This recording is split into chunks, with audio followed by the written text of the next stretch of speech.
You've been told that feeling lost means something's wrong with you, that you're behind, broken, falling apart, that you should have it all figured out by now, a clear path, a purpose.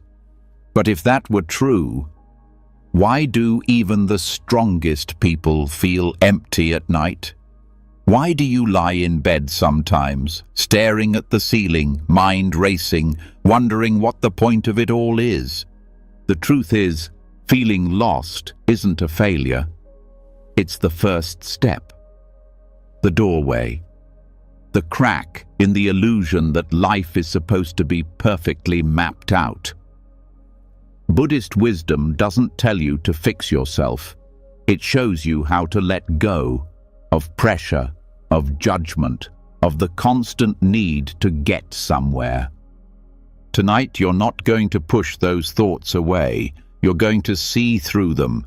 You're going to learn that emptiness isn't scary. It's peaceful, still, free. The Buddha taught that when we stop clinging, stop resisting, our minds become like a calm lake, clear, quiet, deep. And as you listen tonight, something will shift. The tight grip in your chest will ease. The noise in your head will soften, and you'll feel it. That maybe, just maybe, being lost is exactly where you're meant to be. This isn't just a sleep story. It's a release, a quiet returning to yourself. So if you're ready to stop fighting the fog and start resting in it, let's begin. You've been taught to fear not knowing, to panic when answers don't come, to believe that uncertainty is weakness and confusion is a problem to be solved. But what if that tension in your chest isn't something to fix? What if the space where nothing feels clear is actually the beginning of something important? Not a dead end, but a doorway. A quiet signal that you've outgrown old beliefs and something deeper is trying to break through. Tonight, we're going to walk straight into that space. Not to escape it, but to rest inside it. Because in Zen, not knowing isn't a failure. It's sacred. It's where the mind softens and something wiser begins to speak. When you stop needing all the answers, something inside begins to breathe again.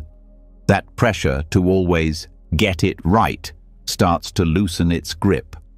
And in its place, a quiet presence arises. The beginner's mind.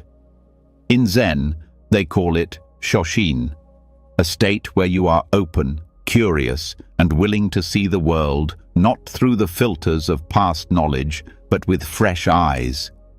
Most people spend their lives collecting certainty like trophies. But the more we try to define everything, the more boxed in we feel. We become full, too full to learn, too full to listen. Zen invites us to empty the cup, to let go of being the expert, the one who always knows. Because when your mind is full, there's no room for truth to enter. But when you say, "I don't know," with honesty, not defeat, suddenly there's space. And in that space, life moves again. The beginner's mind isn't naive. It's not pretending to be clueless. It's a powerful stance of humility, a recognition that the universe is too vast, too alive to be fully grasped by thought alone. It's the willingness to admit, I don't know what will happen next. I don't know who I'm becoming. I don't know what this moment means. And that's okay. Because right here, in this not knowing, I am awake. I am listening. This attitude creates a different kind of intelligence, one that is responsive rather than reactive, a mind that listens before it decides. that notices what is rather than chasing what should be. This is why Zen practice often seems so paradoxical. The teachings don't hand you answers, they hand you presence. A quiet challenge. Stay with what is unresolved. Breathe through what feels unfinished. Do not rush to conclusions.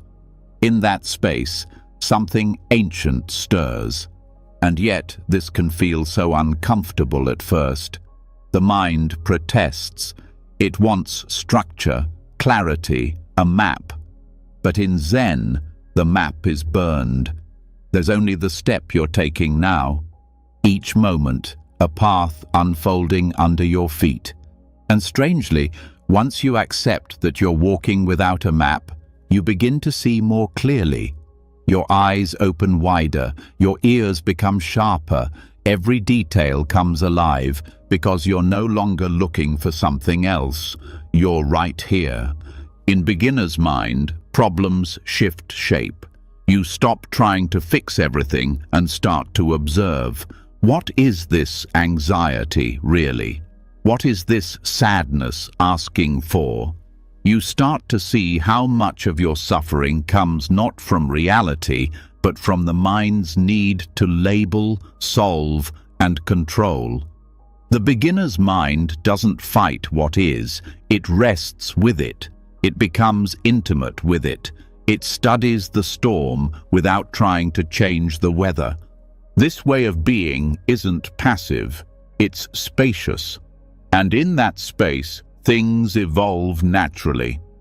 Have you ever noticed how, when you stop forcing a solution, clarity often arises on its own? That's the intelligence of not knowing. The insight that blooms when you're no longer choking the moment with analysis. The beauty of Zen is that it teaches you to trust the unfolding, not because you have control, but because you've surrendered the illusion of needing it. There's a deep gentleness in this practice, a kind of respect for life's mystery. You stop interrogating the world like a courtroom witness. You start approaching it like a poem. There's no need to decode everything, no pressure to extract meaning from every feeling. Sometimes it's enough to simply feel, to let things be unclear, to let life speak in silence and space. This doesn't mean you lose your intelligence. In fact, your awareness sharpens, but your relationship with thinking changes. You stop believing every thought. You stop chasing certainty like a drug. And slowly, the mind that once felt like a prison becomes a garden. Ideas can come and go, emotions can rise and pass, and you, your true self, remain still beneath it all. Watching, breathing, being. This is the fertile ground Zen speaks of. The don't know mind is not a void, it's a seed bed, an open field where possibility lives. When you're no longer caught in rigid ideas of who you are or what your life should be, something new can begin to grow. Insight doesn't come from stacking more thoughts on top of each other. It comes from dissolving the ones that no longer serve you, from standing quietly at the edge of your knowing and allowing the unknown to guide you. Zen koans are built on this principle. They're not riddles to solve, they're tools to break the grip of the logical mind, to tilt you into confusion on purpose. Because in that moment of "I don't get it," your habitual thinking collapses, and in the silence that follows, something true can arise, not as a conclusion, but as a felt knowing, a shift in perception, the insight that can only bloom in stillness. When you begin to live this way, life becomes less of a chase and more of a dance. You don't need to know the next move. You just stay connected to the rhythm. When you lose balance, you return. When you feel lost, You breathe. You allow the moment to shape you rather than always trying to shape it. This is where peace lives. Not in having everything figured out, but in letting go of the need to. In beginner's mind, you start to see through illusions that once felt real. The belief that you're behind, that you're failing, that you need to catch up. These dissolve when you realize there's nowhere to get. You are not a project to be completed. You are a mystery to be lived. And the confusion you feel, that's not a flaw. That's the space where old identities are falling away, where new understanding is taking root beneath the surface. Even your emotions change. You stop labeling sadness as bad. You stop running from discomfort. Instead, you lean in. You study the shape of your own heart. You notice how pain softens when it's allowed to speak. You learn to hold confusion with kindness, like a friend who's grieving. You don't rush it. You sit with it. You learn its language, and slowly it teaches you things no book ever could. This is the wisdom Zen offers. Not answers, but a way of being. A way of relating to your life that's rooted in curiosity, not control. Presence, not perfection. And when this becomes your path, something changes deep inside. You stop needing to escape. You stop craving distraction. You begin to rest, right here, even in the unknown, even in the dark. Your breathing slows, your shoulders soften. You realize the world doesn't need you to have it all figured out. It only asks that you show up, gently, honestly, willing to be changed by what you meet. That's all. And strangely, in that humility, you become strong, resilient, free, not because you've solved everything, but because you've made peace with not knowing. You no longer seek clarity like a prize. You let it come in its own time, and while you wait, you live, fully, even when it's messy, even when it's hard. You start to notice the beauty in small things, a breath, a breeze, the sound of silence at midnight. You realize these moments were always here. You were just too busy searching to feel them. So you begin again, not with goals or expectations, but with openness. The willingness to meet this moment as it is, to live in the question without demanding the answer. And in that surrender, the war inside you begins to end. There's a kind of peace that doesn't come from knowing everything. It comes from realizing you don't need to. And as you lie here now, listening, something softens further. That tightness in your chest, it starts to release. Not all at once, but slowly, like frost melting under the sun. You feel a quiet acceptance taking root, not resignation, presence. A feeling that says, I may not know where I'm going, but I trust this path. I trust this breath. I trust this moment. Zen doesn't promise clarity. It offers something better. Presence without answers. Peace without needing control. Joy that's not dependent on anything outside of you. And when you live this way, you're never truly lost. You're simply open, awake, listening. You see, the beginner's mind doesn't mean starting over from scratch. It means starting over from presence, returning to what is real, the breath, the body, the moment, again and again, not to escape the unknown, but to rest inside it, to trust it, to let it become your teacher. And slowly, something blooms. not a conclusion, not a plan, but a quiet knowing. You were never supposed to have it all figured out. You were only meant to be here, fully, tenderly, truthfully. This is where life lives, not in the answers, but in the courage to keep showing up with your heart open, even when nothing makes sense. So rest now. Let the questions stay unanswered. Let the path stay hidden. Let the not knowing be enough. Because right here, in this soft and spacious night, you are safe to not have the answers. You are allowed to be exactly where you are. And that is more than enough. And so you arrive at the still point, where not knowing feels less like a failure and more like freedom. The need to grasp, to define, to figure it all out has softened. What's left is presence, quiet, space. But now a deeper curiosity begins to rise.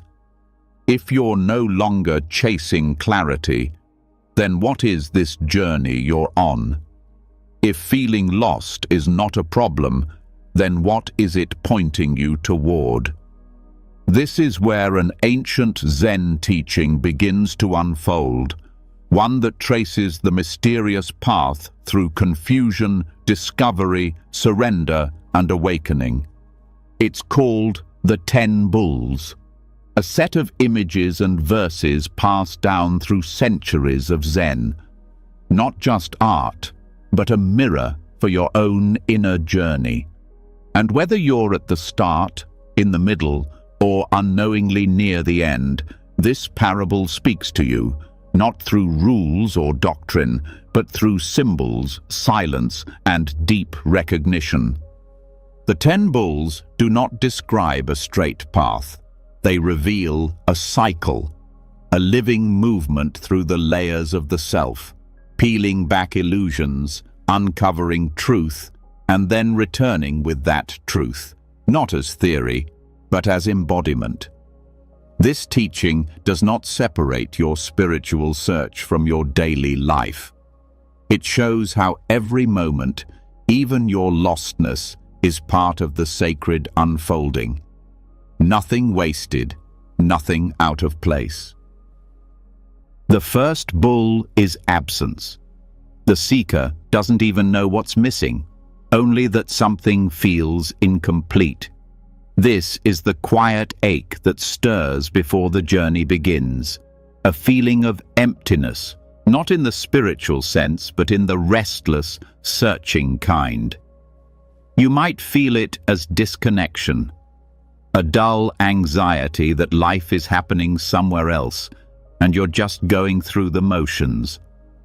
In this stage, the mind reaches out toward ideas, goals, distractions, but none of them satisfy.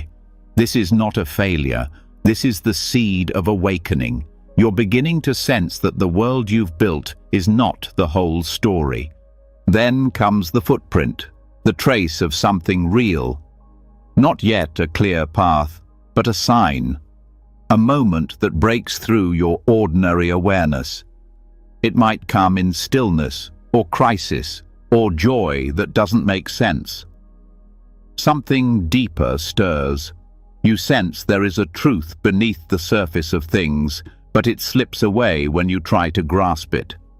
This moment can bring hope, but also frustration. You begin to search, not just for peace, but for what you are, for what's true beyond the noise. Finding the bull is not about success.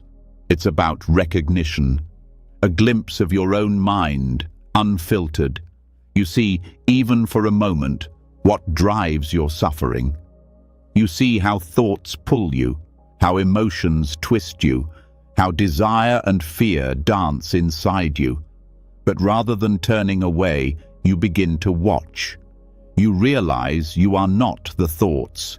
You are the awareness noticing them. This is the bull, your true nature, seen briefly between the clouds. Catching the bull is messy. This is where the struggle begins. You now know there is more to life than your thoughts, but the habits of mind don't let go easily. Old patterns resist. The ego tightens its grip. You try to meditate, to be still, but your mind runs wild. You try to live with awareness, but anger, judgment, and insecurity keep pulling you back. You may feel like you're failing, but this tension is part of the process. You are beginning to see your own conditioning, not as identity, but as layers. And that seeing is everything. Taming the bull is not about control, but relationship. You stop trying to overpower your mind and start learning how to live with it. You become patient with your distractions. You return to the breath, not to fix yourself, but to build trust. A trust that grows each time you come back, each time you notice, each time you soften instead of react. You are no longer lost in your thoughts. You are walking beside them. A silent witness, steady and kind. Riding the bull is joy. You begin to feel glimpses of ease. Awareness comes more naturally. You find moments of peace that don't depend on external circumstances. You start to enjoy the simplicity of being. Not every moment is bliss, but your center is stronger.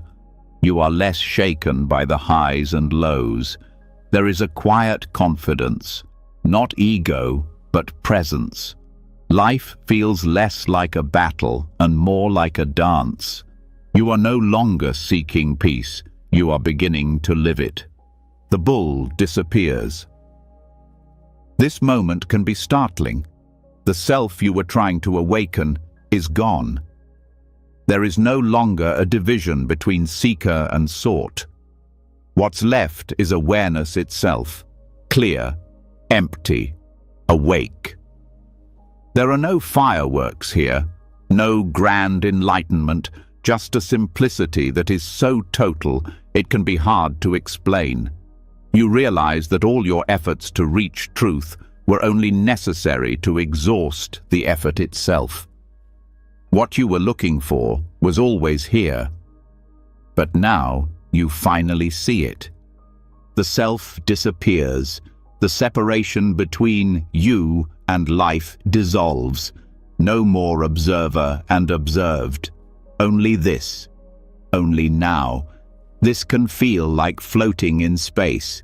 Free, but disorienting. The mind cannot hold this moment. There are no concepts that fit. You may feel awe. You may feel nothing. Both are valid. What matters is that the illusion of separateness has faded. You are not in the world. You are the world. The breath, the wind, the sound, the silence. There is nothing outside of you and no you apart from it.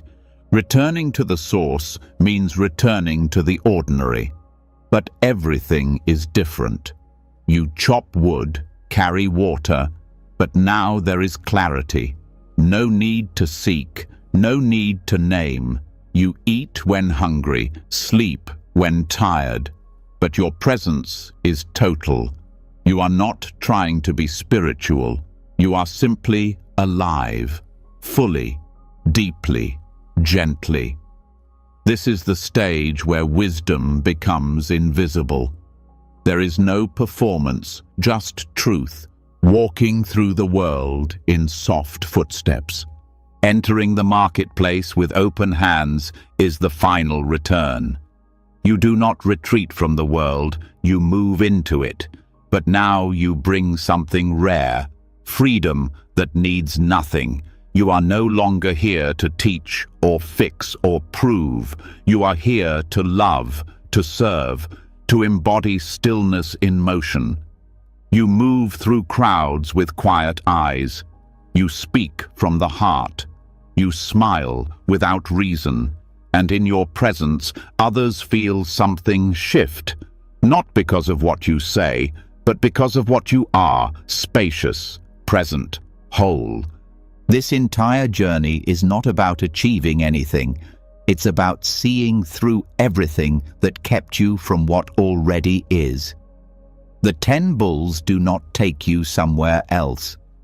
They bring you home, to this breath, this body, this moment.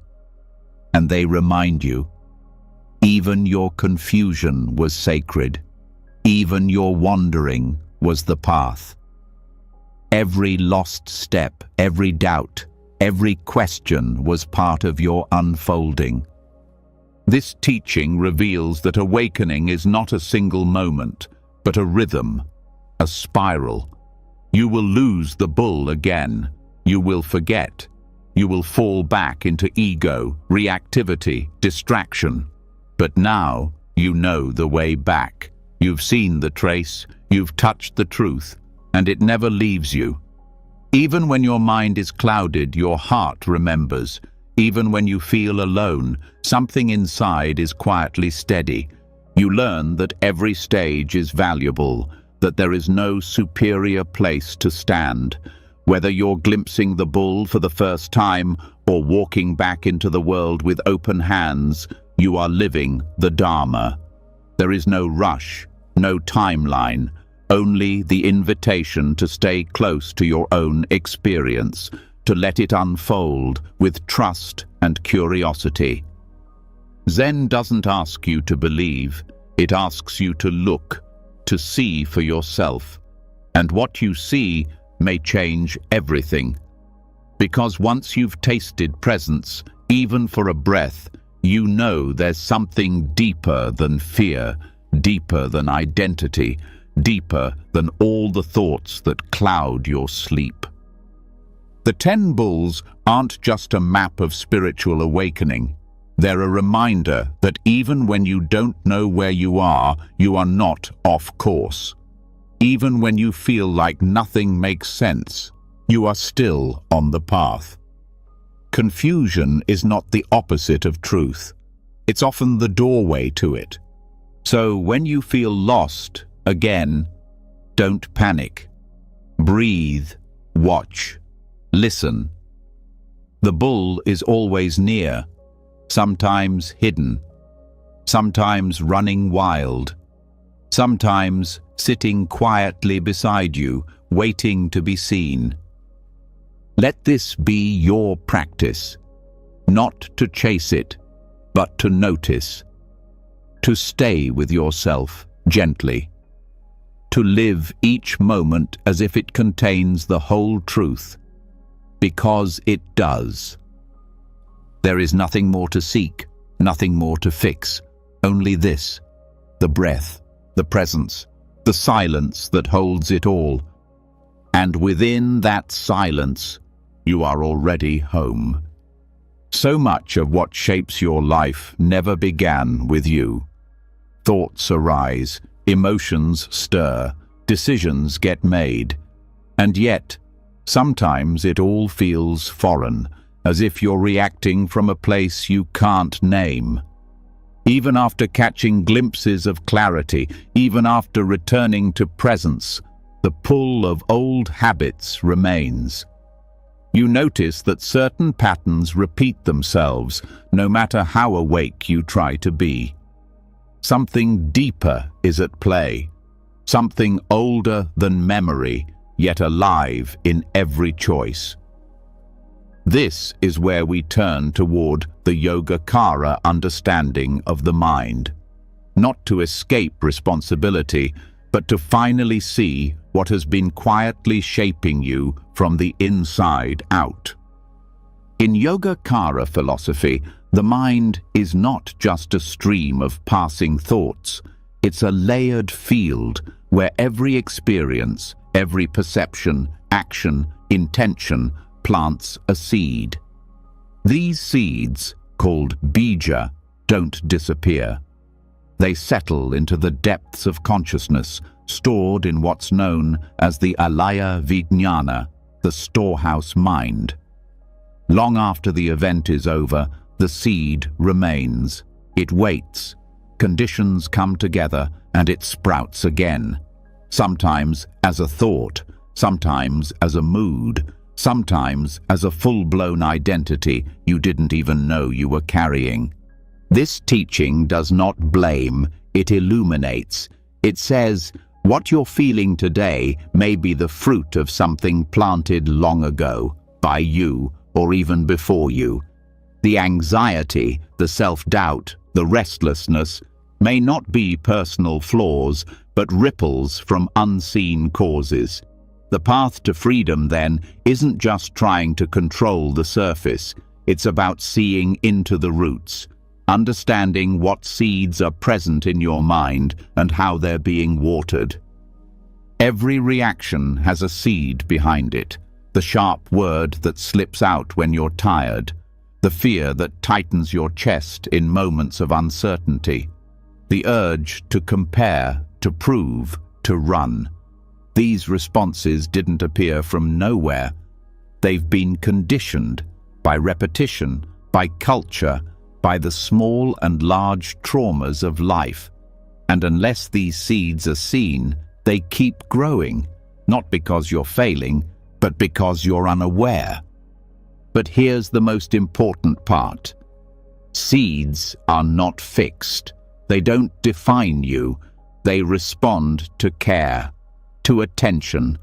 And just as a harmful seed can grow through neglect, a wholesome one can bloom through nourishment. When you start to recognize what's happening inside you, not just the thought itself, but the flavor of it, the feeling underneath it, you begin to know your inner garden. You start to see which emotions arise frequently, which thoughts are sticky, which moods linger longer than they need to. This isn't judgment. This is awareness. This awareness becomes powerful when you realize that not every seed needs to be fed. You don't have to follow every anxious thought. You don't have to argue with every critic in your head. Just noticing a pattern without feeding it is already an act of transformation, like refusing to water a weed. Eventually, it loses strength. This is not repression, it's wisdom, a choice to tend to your mind with clarity instead of compulsion. And the opposite is also true. You can feed what is beautiful. A moment of gratitude, no matter how small, plants a seed. Kindness toward yourself, toward others, is a seed. Every time you return to the breath, instead of reacting with anger, you plant presence.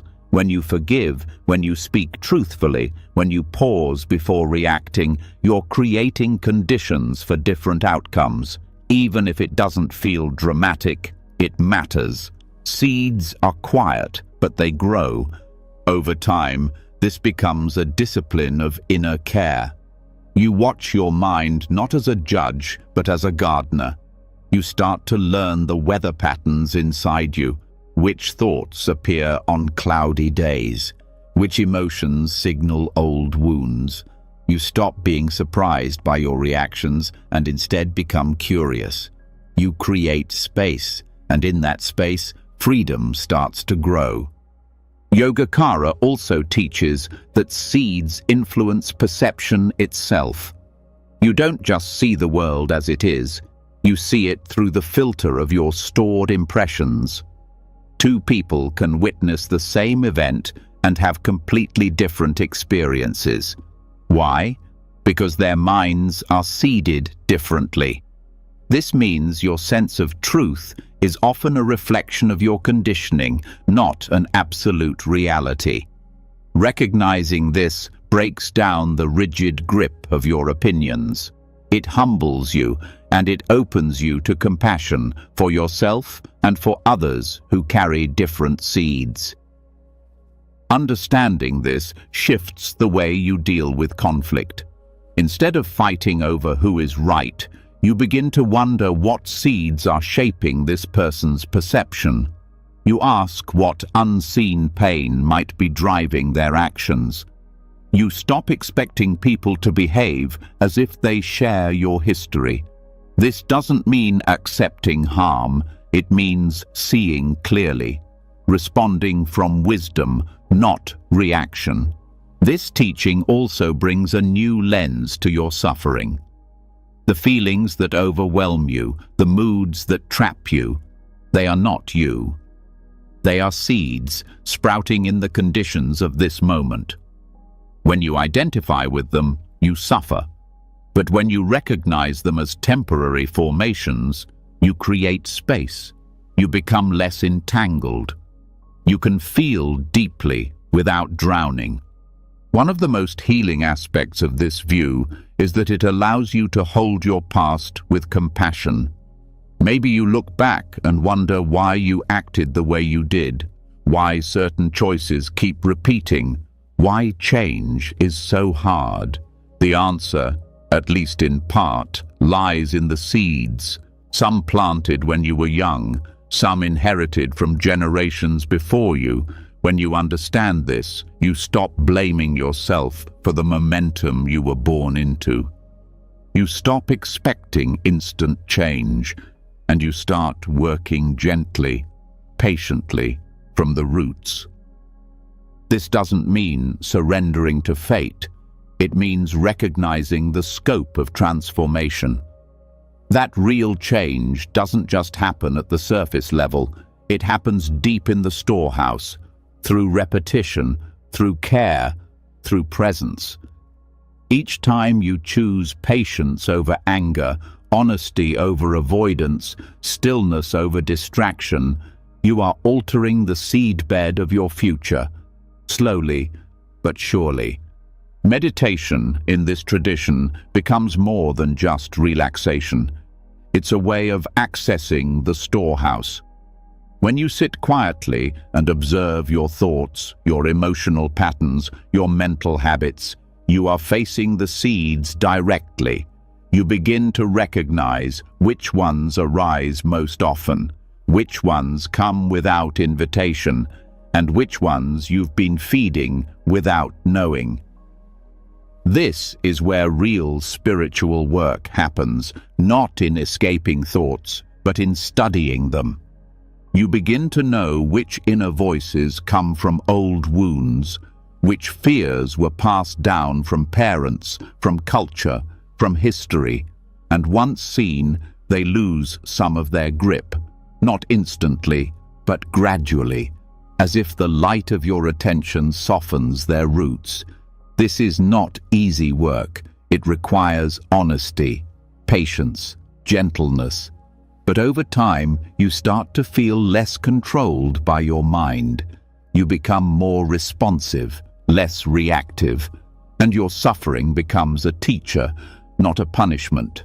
This also helps you understand why progress feels inconsistent, why some days you feel centered and others completely overwhelmed. It's not a failure, it's the unfolding of seeds. Different ones ripen at different times. A moment of peace can be followed by old anger, not because you're going backwards, but because another seed has come forward for your attention. The key is consistency, returning again and again, watering what is wise, not feeding what causes harm. And there's something else, something subtle but deeply freeing. When you understand that seeds shape experience, you stop clinging to your highs and stop fearing your lows. You know both are temporary, that no mood defines you, that every emotion has a beginning, a middle, and an end. This gives you courage. You can meet discomfort without needing to fix it. You can meet joy without needing to hold it. You become more fluid, more balanced, more at peace. In relationships, this changes everything. You stop expecting perfection. You stop demanding that others never trigger your old wounds. Instead, you begin to see relationships as part of the transformation. They stir seeds, they bring them to the surface. And that discomfort is not failure, it's opportunity. To see more clearly, to respond more wisely, to heal. Even the people who challenge you the most become part of your growth, not because they're right or fair, but because they show you what's still alive inside your own mind: anger, insecurity, attachment. These responses point to seeds still waiting to be tended. When you meet them with awareness, they begin to shift. Slowly, your inner world becomes less crowded, less noisy, and your outer relationships begin to reflect that change. This is the heart of transformation in Yogacara. Not a dramatic moment of awakening, but a steady rewiring of the inner field. Through daily choices, through inner listening, through remembering that every thought, every word, every action is a seed, and you are always planting something. So the question becomes, what are you watering? What are you feeding with your attention? Which patterns are you strengthening? Which habits are you beginning to question? These questions are not to shame you. They're here to guide you, to help you become more intentional, more aware of your power, because even in your lostness, even in the moments when you feel furthest from peace, you are still planting seeds. The way you speak to yourself, the way you breathe through uncertainty, the way you treat others when you're hurting. These are all seeds, and even when you don't feel strong, you can choose to plant what leads to freedom. This teaching brings you back to the long view, the patient view. You are not trying to fix your whole life overnight. You are tending a garden, one breath at a time, one choice at a time, one moment of presence again and again. And perhaps that is the most beautiful truth of all. That no matter how lost you feel, you are never too far gone. Because every moment is a chance to plant something new, something kind, something real. And with enough care, that small seed planted in darkness will grow, quietly, steadily, into light. And just like that, the seed is planted, quietly, with care. You begin to live from the inside out, not reacting to life, but responding from depth. The old conditioning doesn't vanish overnight, but you've seen it clearly, and that alone changes everything. Still, something deeper calls. Beneath the mind, beneath the patterns, beneath even the seeds, there is something else. Not a thing, not a goal, a space, silent, vast, often misunderstood, but always here. It's not another idea to grasp. It's what remains when the grasping falls away. This is shunyata, emptiness, but not in the way the word usually feels, not void, not meaningless, not despair. Emptiness in Buddhism is not a hole, it's openness, a space without edges, a silence that's full of life. It's the absence of fixed form, fixed identity, fixed truth. And in that absence, something radical is revealed.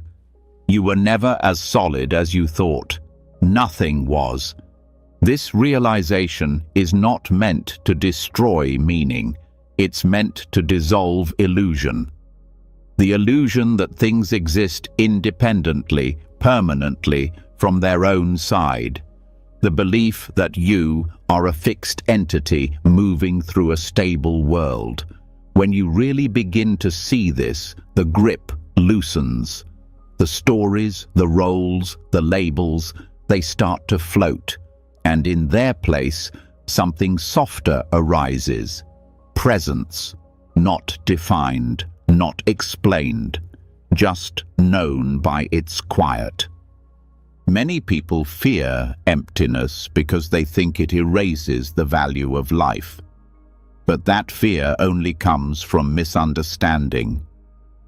Emptiness is not a denial of life. It's life without clinging. It's love without control. It's awareness without the need to name. What you lose in certainty, you gain in freedom. The kind of freedom that doesn't depend on the world behaving the way you want it to. When the mind rests in shunyata, it stops fighting for position. There is no longer a need to be right, to win, to protect an identity. Without the walls of me and mine, there is less to defend, less tension, less fear.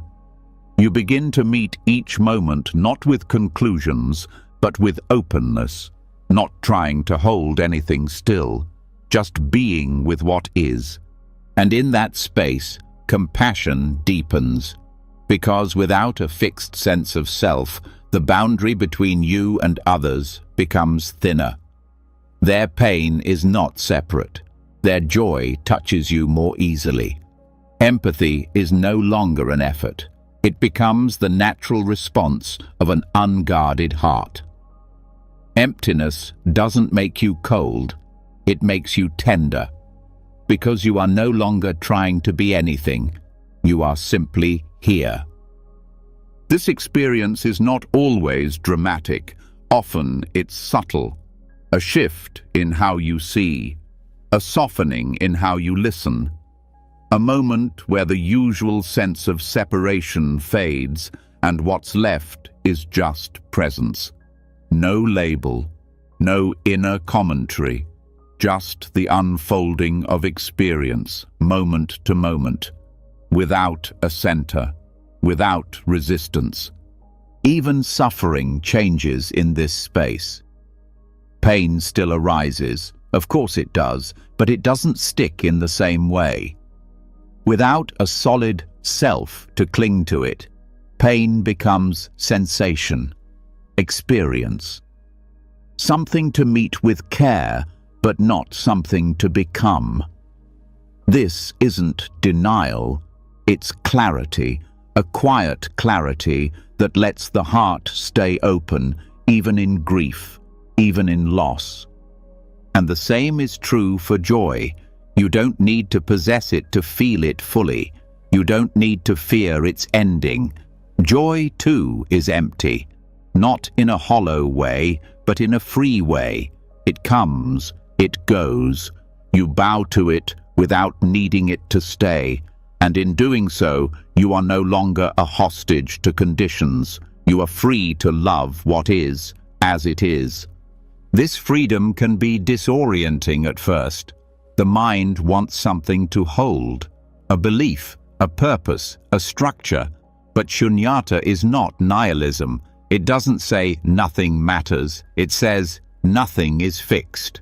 And that includes meaning. You are free to create meaning, but you're no longer trapped by it. You see meaning as a living thing, not a final truth. That shift changes how you live. You stop asking, what is the meaning of life, as if there is one final answer to be discovered. Instead, you ask, how can I meet this moment fully? And the moment answers you, not with words, but with a quiet pulse that runs through everything, a knowing that doesn't need explanation. Shunyata also changes your relationship with time. When there is no fixed self to defend or promote, the urgency to become someone fades. You're no longer rushing toward a future identity. You begin to relax into the present, not because you're giving up, but because you're waking up. You start to see how much of your suffering came from trying to hold on to what was never yours to keep. In this space, death itself begins to feel different, not as a final failure, but as part of the unfolding.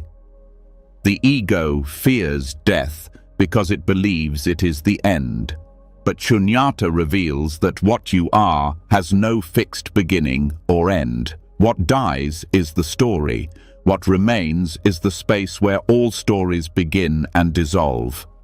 Resting in emptiness doesn't mean you lose function. You still act. You still choose. But your actions arise from presence, not pressure. You stop performing your life and begin living it. You stop trying to prove something and start listening deeply to what is here beneath the surface. This listening is not passive, it's alert. It's how insight arises, not from thinking harder, but from letting the noise drop away. In the silence, clarity appears, not as a conclusion, but as a direct seeing. You don't figure things out, you feel them emerge like mist lifting from a field. This is the wisdom that emptiness offers, a truth that doesn't need to be grasped to be real. And yet, this truth cannot be forced. You can't make yourself experience shunyata, but you can learn to stop resisting it. You can stop clinging to the need for meaning, the need for control, the need to always know. And in that letting go, something opens. Not something new, but something that was always here, waiting behind the noise. This doesn't mean life becomes easy. It means life becomes real, direct, undivided. You feel what you feel without needing to package it. You meet people where they are without needing to fix them. You live not to prove worth, but to express presence. And that expression is its own kind of fulfillment, one that doesn't depend on applause. You may still struggle, still forget, still fall into old stories, but now you know there is a space beneath all of it, a silence that is never disturbed. And even in your most painful moments, that silence holds you. Not by removing pain, but by making room for it. A vast room where everything can arise and everything can pass. When you start to trust this space, your relationship with effort shifts. You still practice, you still grow, but the striving softens. You're not trying to become empty. You're learning to see that you already are. And in that emptiness, nothing is missing. Because nothing is fixed, because everything is alive. This is not a cold truth, it's a warm one. Emptiness is what allows connection. Without fixed borders, life flows. Without rigid definitions, love becomes expansive. Without the need to defend your identity, you become available to others, to change, to truth. Not because you've given up on self, but because you've seen through it. And this seeing brings peace. Not the peace of comfort, but the peace of openness, of not needing to hold everything together, of trusting that the ground beneath your feet doesn't have to be solid for you to walk. That life doesn't have to be understood for you to belong. This is shunyata, not a concept, not a belief, a lived reality, a space that can hold your joy, your grief, your uncertainty, your beauty, a space that asks nothing from you, but that offers everything, once you stop trying to possess it. So you rest, not in answers, not in identities, but in the absence that holds it all, the absence that is not empty of life, but empty of struggle, empty of should, empty of comparison. In this emptiness, you are full of presence, of possibility, of quiet truth. And from that place, everything you do becomes different, softer, freer, less bound by outcome, more rooted in presence. And that presence is enough, always has been. Because when you stop needing to make meaning, Life shows you meaning in ways you never expected, not through certainty, but through awe, not through explanation, but through intimacy. The kind of intimacy that needs no words, just space, just breath, just now. So you rest, not needing to explain anything, no longer chasing solid ground. From that stillness, life keeps moving, not as something to control, but as something to meet. And even within that peace, there's a return to the world, to the everyday, to the cycles that pull you in again, the same thoughts, the same patterns, the same questions. You notice them with more softness now, but still they return. It might feel like a loop, a mistake, a sign that you've fallen off the path. But what if this cycle isn't failure at all? What if it's the path itself? Samsara is often misunderstood. People hear the word and think suffering, punishment, failure to awaken. But it's not a punishment. It's a process. It's the pattern of becoming, dissolving, becoming again. The wheel of craving and consequence, of habits repeating until they're seen clearly. It's not a problem to erase. It's a labyrinth, complex, confusing, but not without meaning. And the deeper truth is this: you're not here to escape the maze. You're here to understand it. Cyclical suffering doesn't mean you're doing life wrong. It means you're still learning. The same emotions rising again don't prove you've failed. They show you where you still hold tightly, where old stories still speak, where deeper understanding is waiting. You aren't meant to walk a straight line. You're meant to spiral inward, meeting the same places from a wiser place each time. The turning of samsara is personal, but also shared. Your experience of it may be subtle, shifts in mood, restless cravings, emotional habits that come back just when you thought they were gone. It may also be loud, relationships repeating, choices echoing, mistakes recurring, and you may ask, why am I back here again? But the answer isn't because you failed. The answer is because you're ready to see something more clearly this time. Awareness doesn't always stop the return, but it changes what you do when it happens.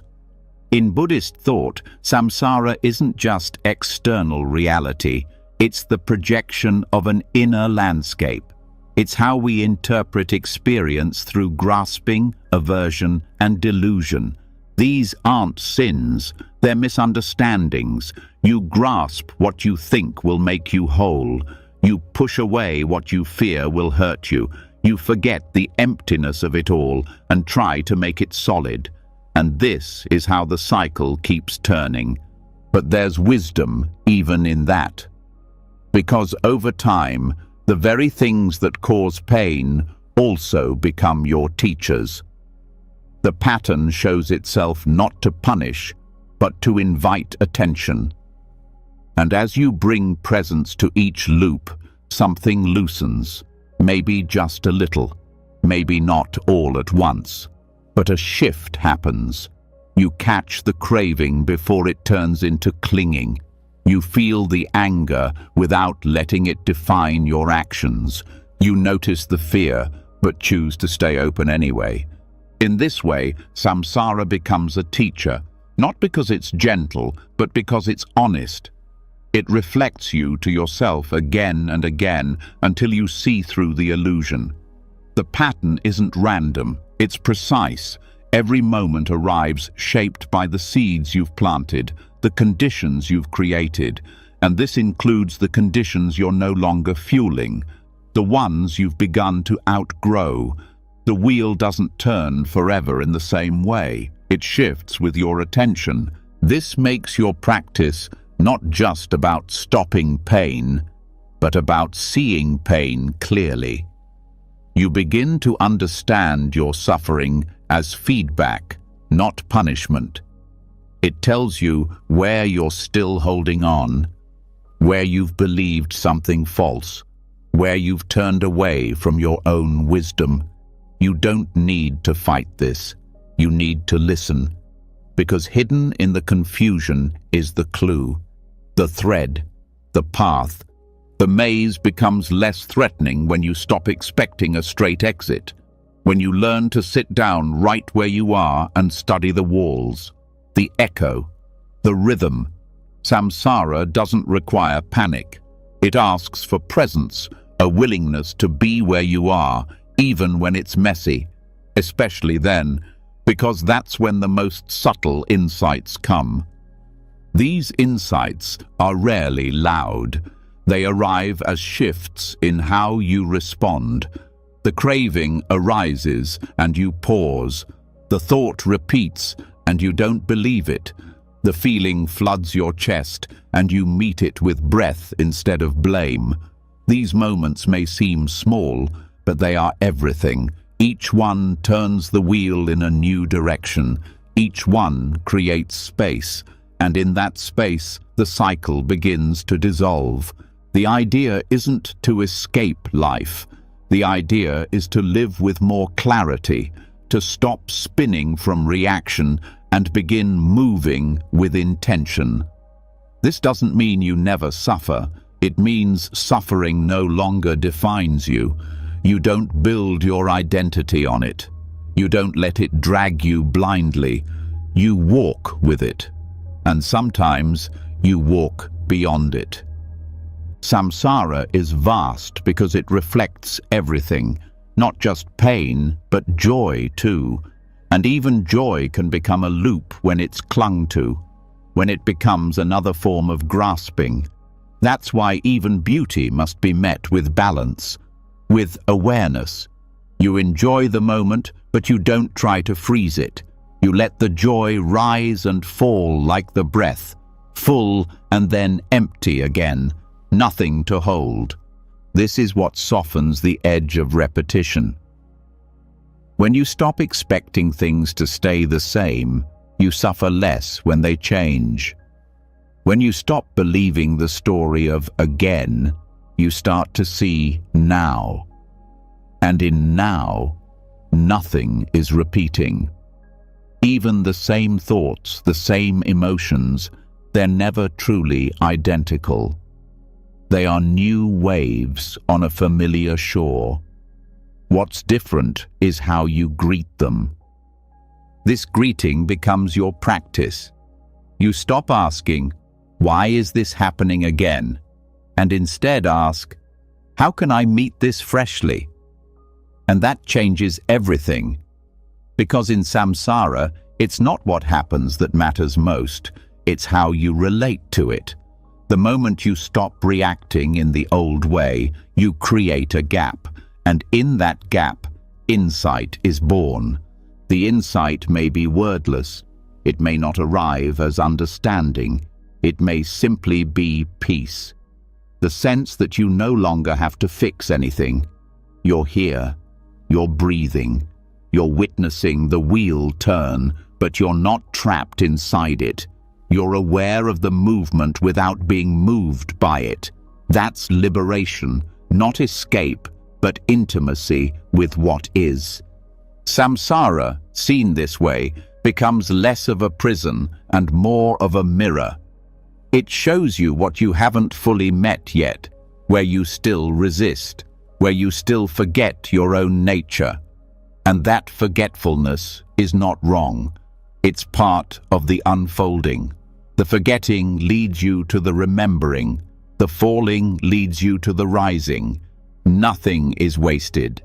This is why every return to the same place can be a deeper descent, not a failure. The pattern might look the same, but your awareness isn't. And it's your awareness that shapes the path.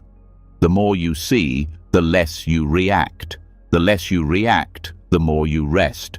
And in that rest, you begin to recognize the space between the turns of the wheel. That space grows over time. It becomes something steady inside you, a still point. Not a place you escape to, but a place you live from. And from that place, you can move through samsara without being defined by it. You can meet joy and loss, chaos and calm, with the same heart. Not because they're the same, but because your presence doesn't depend on either one. This is where wisdom matures. You no longer look for peace in outcomes. You find it in the middle of everything, in the turning itself. You accept the flow, and in that acceptance, you stop being pulled under. You ride the wave, you bow to the moment, and slowly, the need to control softens. Even your idea of spiritual growth changes. It's not about reaching higher states, it's about deepening where you are, rooting into reality as it is, not as you want it to be. Letting the cycles be teachers, not tests. Letting the mess be part of the message. Letting confusion open you, not close you. This shift is quiet, but it's profound.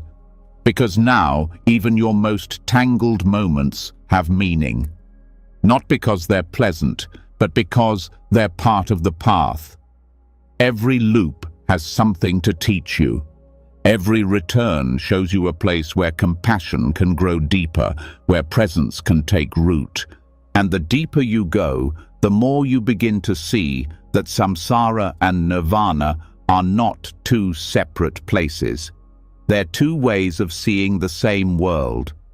One is seen through craving and fear, the other through clarity and acceptance.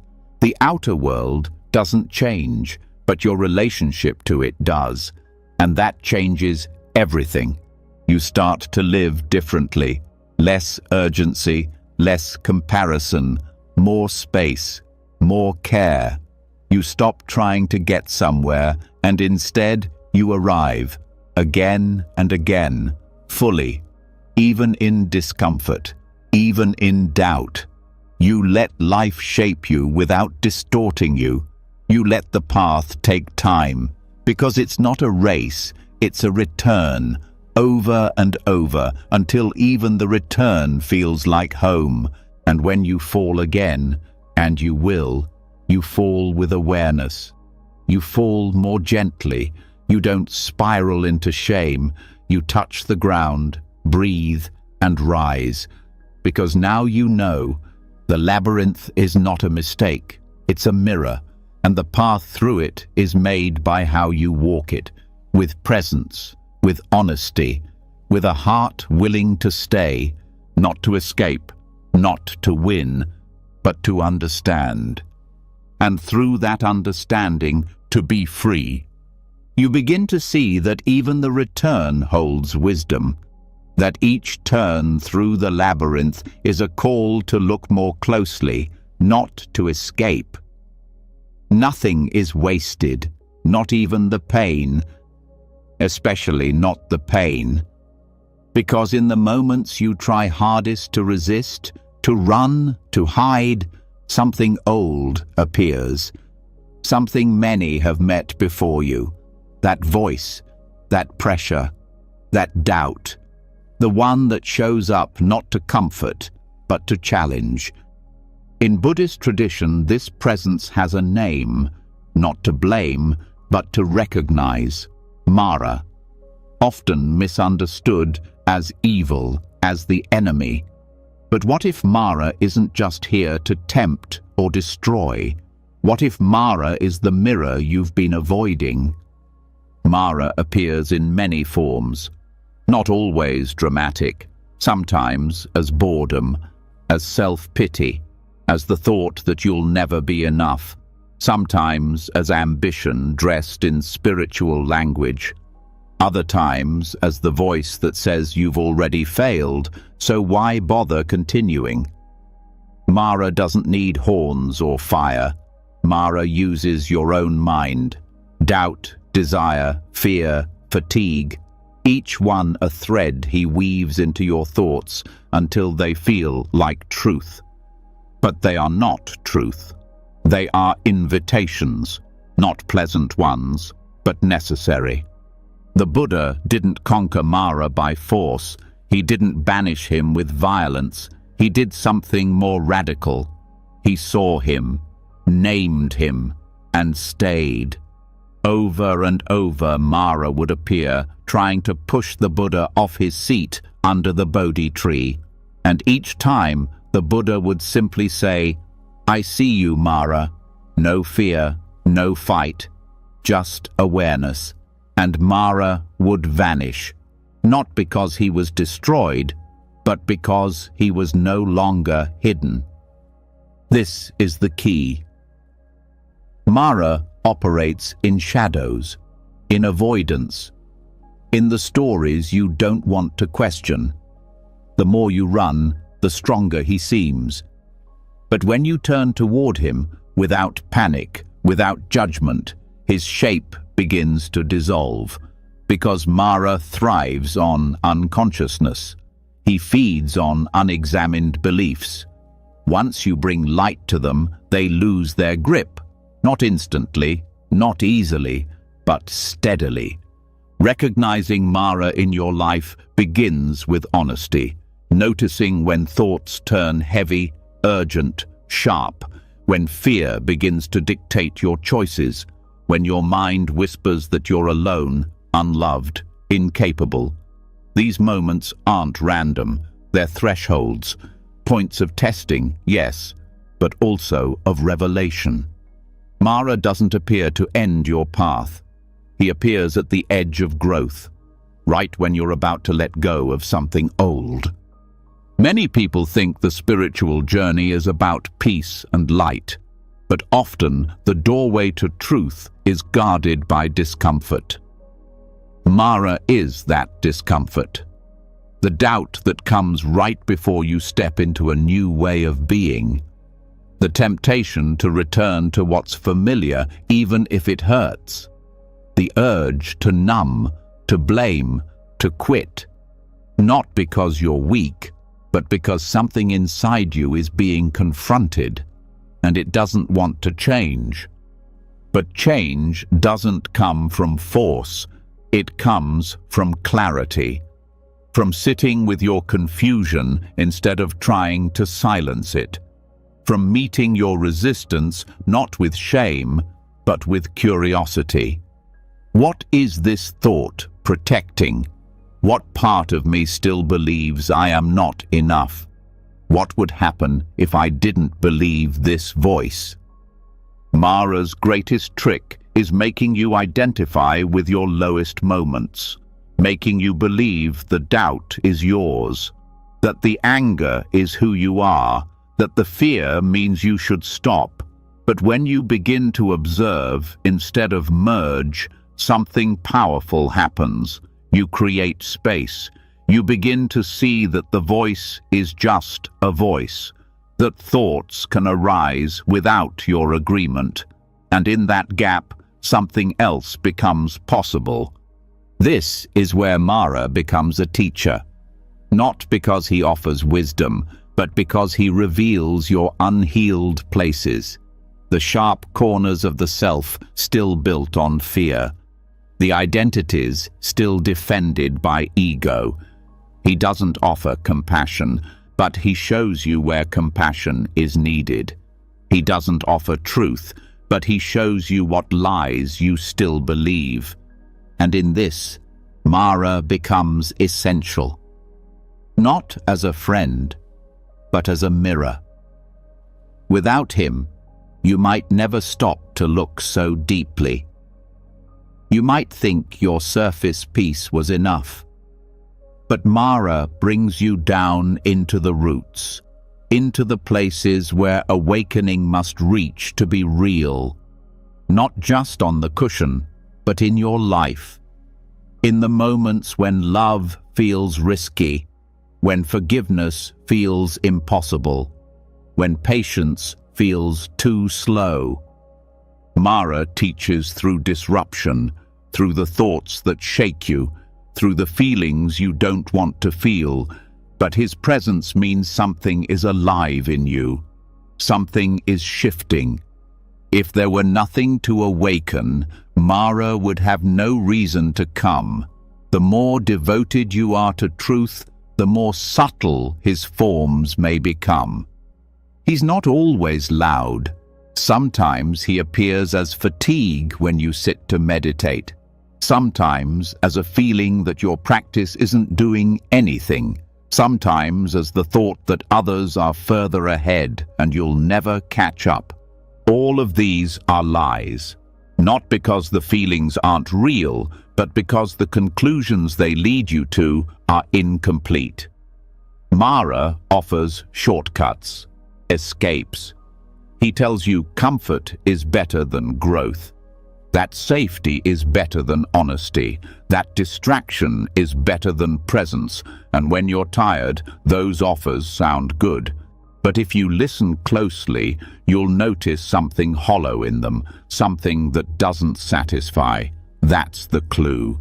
That's when you know it's not truth speaking. Truth speaks differently. It doesn't rush. It doesn't shame. It waits. Quiet. Constant. Underneath the noise. And when you stop reacting to Mara, you can hear it again. Not in grand answers, but in breath. In stillness, in the part of you that knows what matters even when your mind forgets. This is how you stay, not by pushing Mara away, but by not letting him sit in your center. You welcome him, name him, and keep your seat. The thoughts may still come, the emotions may still flood, but your relationship to them changes. You stop fighting them as enemies. You meet them as signals. Something has been triggered. Something is rising, not to harm you, but to be seen. This seeing is the beginning of freedom. It's not about removing discomfort. It's about learning how to stay with it, to see what it reveals, to recognize that Mara never arrives without bringing the chance to deepen your practice, to clarify your path, to recommit to what matters.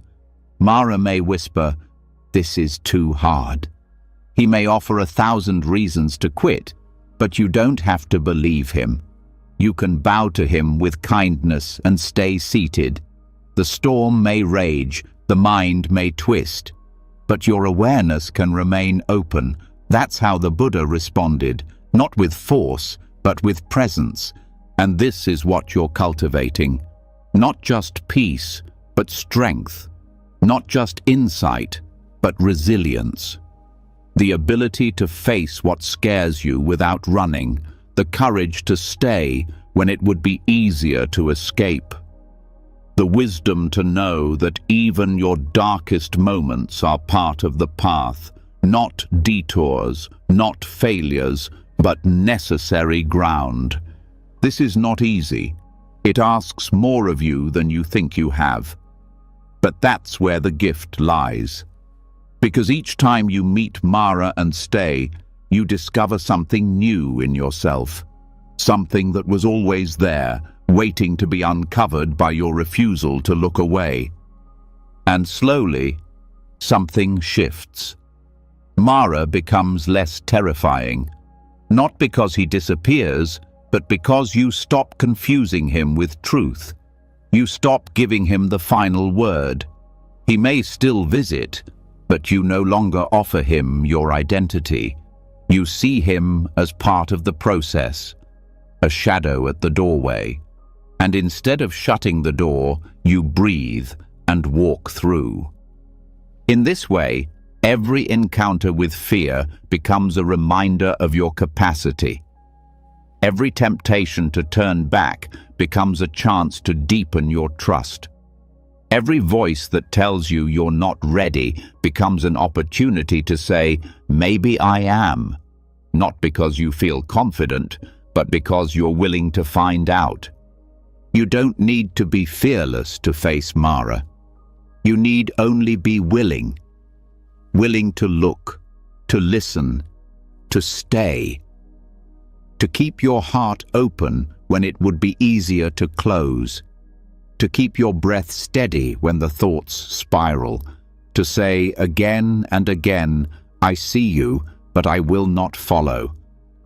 And that's the shift, from being pulled into confusion to using confusion as a doorway, from seeing discomfort as failure to seeing it as a signal, from fighting your mind to befriending your awareness.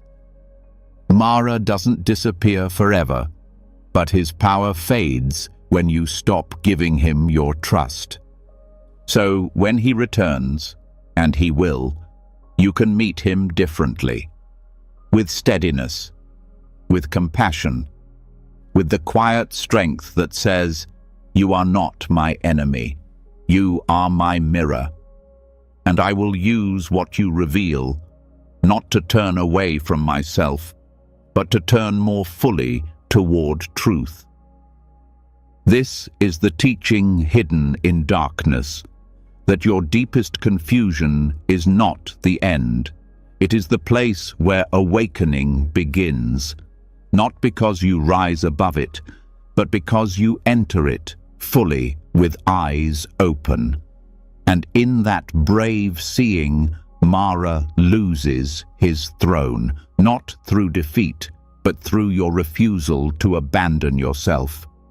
Even when you see through Mara, even when you stop letting fear dictate your steps, something inside still reaches. It wants certainty, it wants proof, it wants the final answer that will make it all make sense. But after the doubt and the tests, after the resistance and the breakthrough, there comes a quieter threshold, one that doesn't demand anything from you, one that doesn't speak in words or give you formulas, and it waits patiently beneath your searching. This is where the teachings shift. This is where the silence of Vimalakirti begins. He was not a monk, not a sage who lived in seclusion. He was a layperson, a householder, someone who walked through the noise of the world. But his clarity cut deeper than scholars, deeper than arguments. And when the most revered disciples were sent to question him, he answered in a way that shattered categories. He said nothing. Not out of ignorance, not out of evasion, but because silence was the only response that matched the depth of the question. When you reach the edge of conceptual thought, silence becomes the only true language. It doesn't offer you information, it offers you direct contact with the mind before labels, with the truth that cannot be wrapped in logic. Not because logic is bad, but because it has limits, and those limits become clear when your need for explanation has exhausted itself. Silence is not avoidance. It's intimacy without words. It's a way of meeting reality that does not divide it into parts. It sees without defining. It feels without controlling. And in that openness, a different kind of knowing arises. One that cannot be quoted, but can be lived. One that cannot be captured, but can be trusted. This kind of silence is not the absence of sound, it's the absence of struggle. It's what remains when the mind stops demanding resolution, when it no longer insists that every feeling be explained, every experience labeled, every question answered. In this space, the need to fix dissolves. You stop measuring your progress, you stop performing your path. You simply rest in what is here. The silence Vimalakirti offered wasn't passive. It was a response more powerful than debate. It exposed the limits of doctrine. It showed that ultimate truth is not something you hold, it's something that holds you. And once you begin to taste that, the urge to argue fades, the hunger for conclusions softens. You don't need to win anything, You begin to live more fully because you're no longer trying to wrap life in neat explanations. This does not mean you stop thinking. It means thinking no longer owns you. You can use the mind like a tool, but you no longer confuse it with reality. You know when to speak and when to stop. You recognize when words help and when they divide. And this changes how you communicate, not just with others, but with yourself. Inner silence doesn't mean the mind stops producing thoughts. It means you stop clinging to them. They pass like clouds. You feel them arise, but you don't build identity around them. You stop trying to narrate every moment. You let the present unfold without needing to capture it. And in that surrender, you find a peace that thinking cannot reach. This is not about becoming numb. It's about becoming clear. Because in silence, you start to hear more. The subtleties of experience, the quiet feedback of your body, the underlying tone of your emotions. Words can hide truth. Silence reveals it. And the longer you can stay in that space, the more naturally wisdom arises. Not as a conclusion, but as a quality of presence. In many traditions, silence is treated as a retreat from life. But here, silence is not withdrawal. It's full participation without resistance. It's being so present that nothing extra is needed. You're not spacing out, you're arriving completely. You don't need a script. You don't need to analyze. You need only to feel the fullness of now. That kind of silence teaches you more than books ever could, because it teaches from within, from direct contact with what is real, not filtered through opinion, not diluted by interpretation, just raw, quiet presence. And once you learn to rest in that, you no longer fear not having the right words. You trust the experience. You let it be enough. Vimalakirti's silence was not a tactic. It was transmission. It pointed to something beyond form, to a truth that lives inside you already, but it gets buried under noise, mental noise, emotional noise, social noise. The silence cuts through it, not violently, but like clear water dissolving the dust. It doesn't need to argue.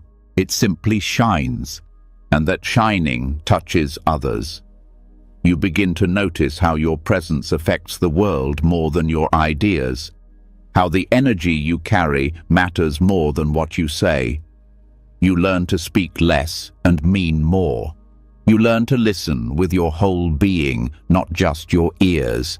And people feel it, even if they can't name it. They feel the steadiness in you, the lack of agenda, the quiet respect for what is real. This way of being creates space in relationships. You don't jump in to fix. You don't rush to explain. You wait. You hold space for others to find their own wisdom.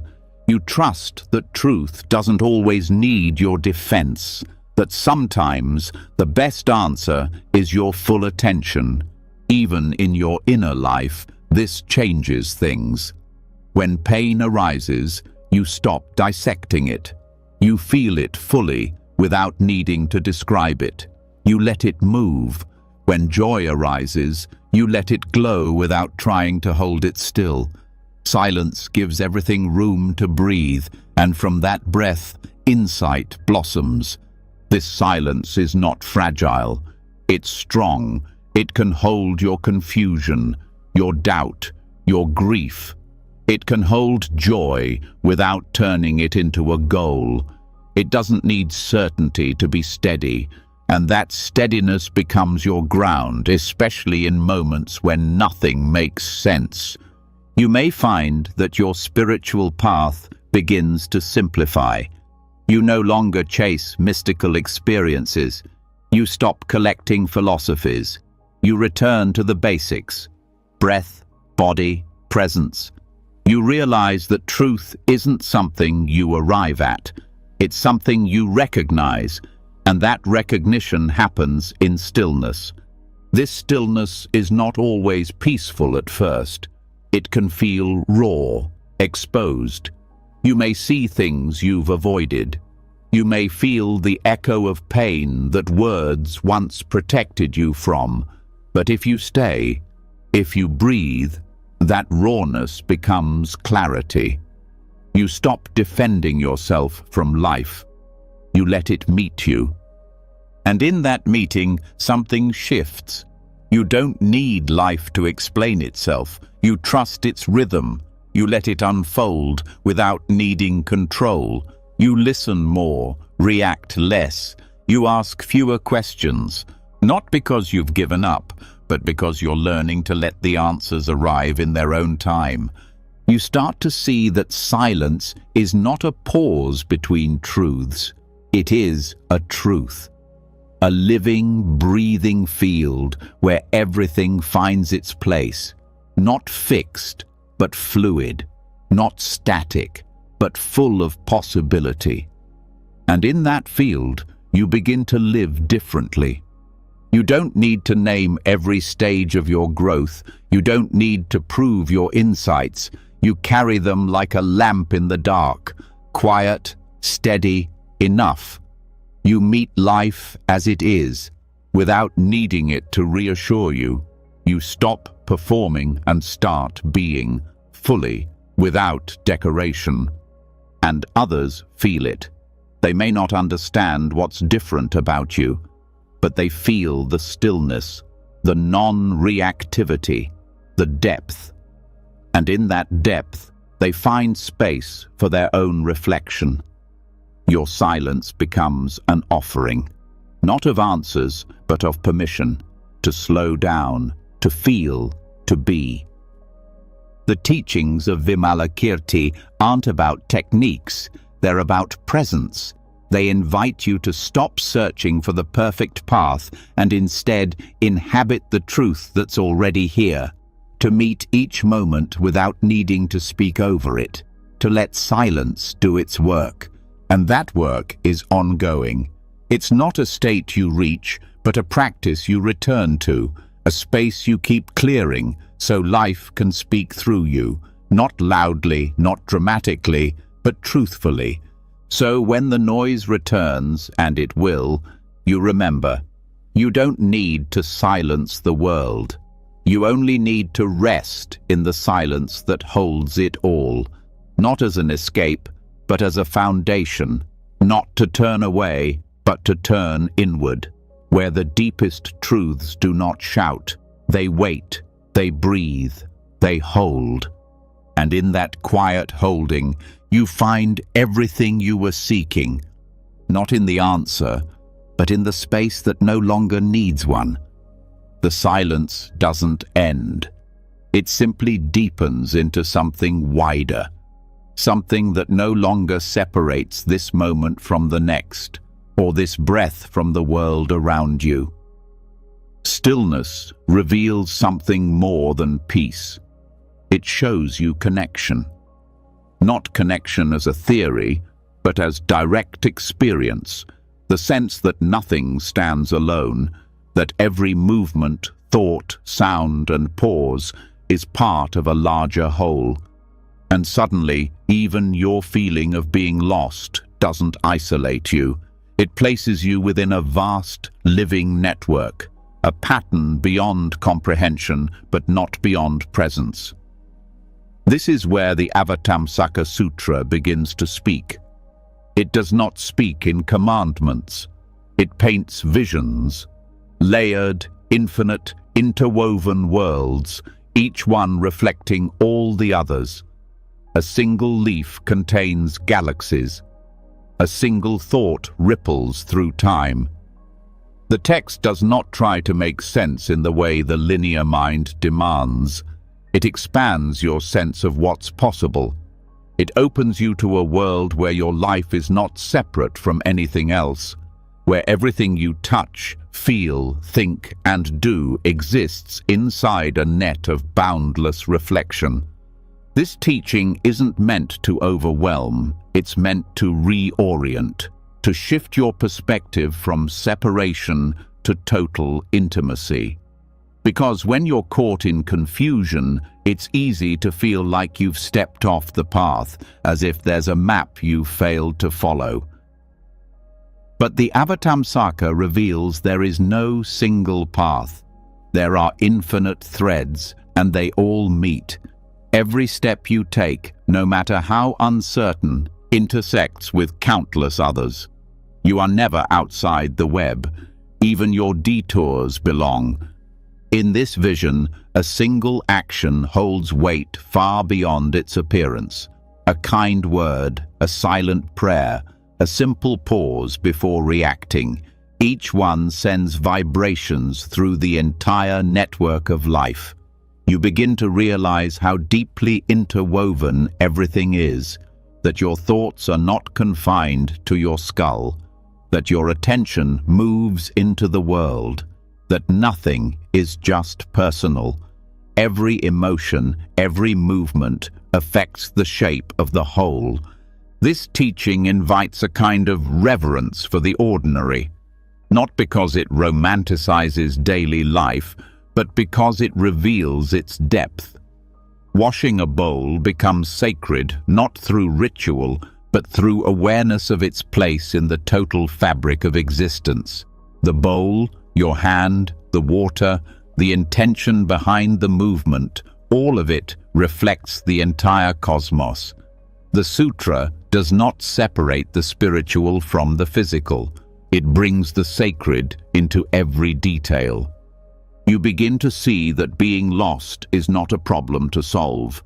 It is part of a larger rhythm. Like a wave that rises and falls, your not knowing is a phase of connection. You may feel disconnected, but the web holds you. It does not need you to understand it. It simply includes you.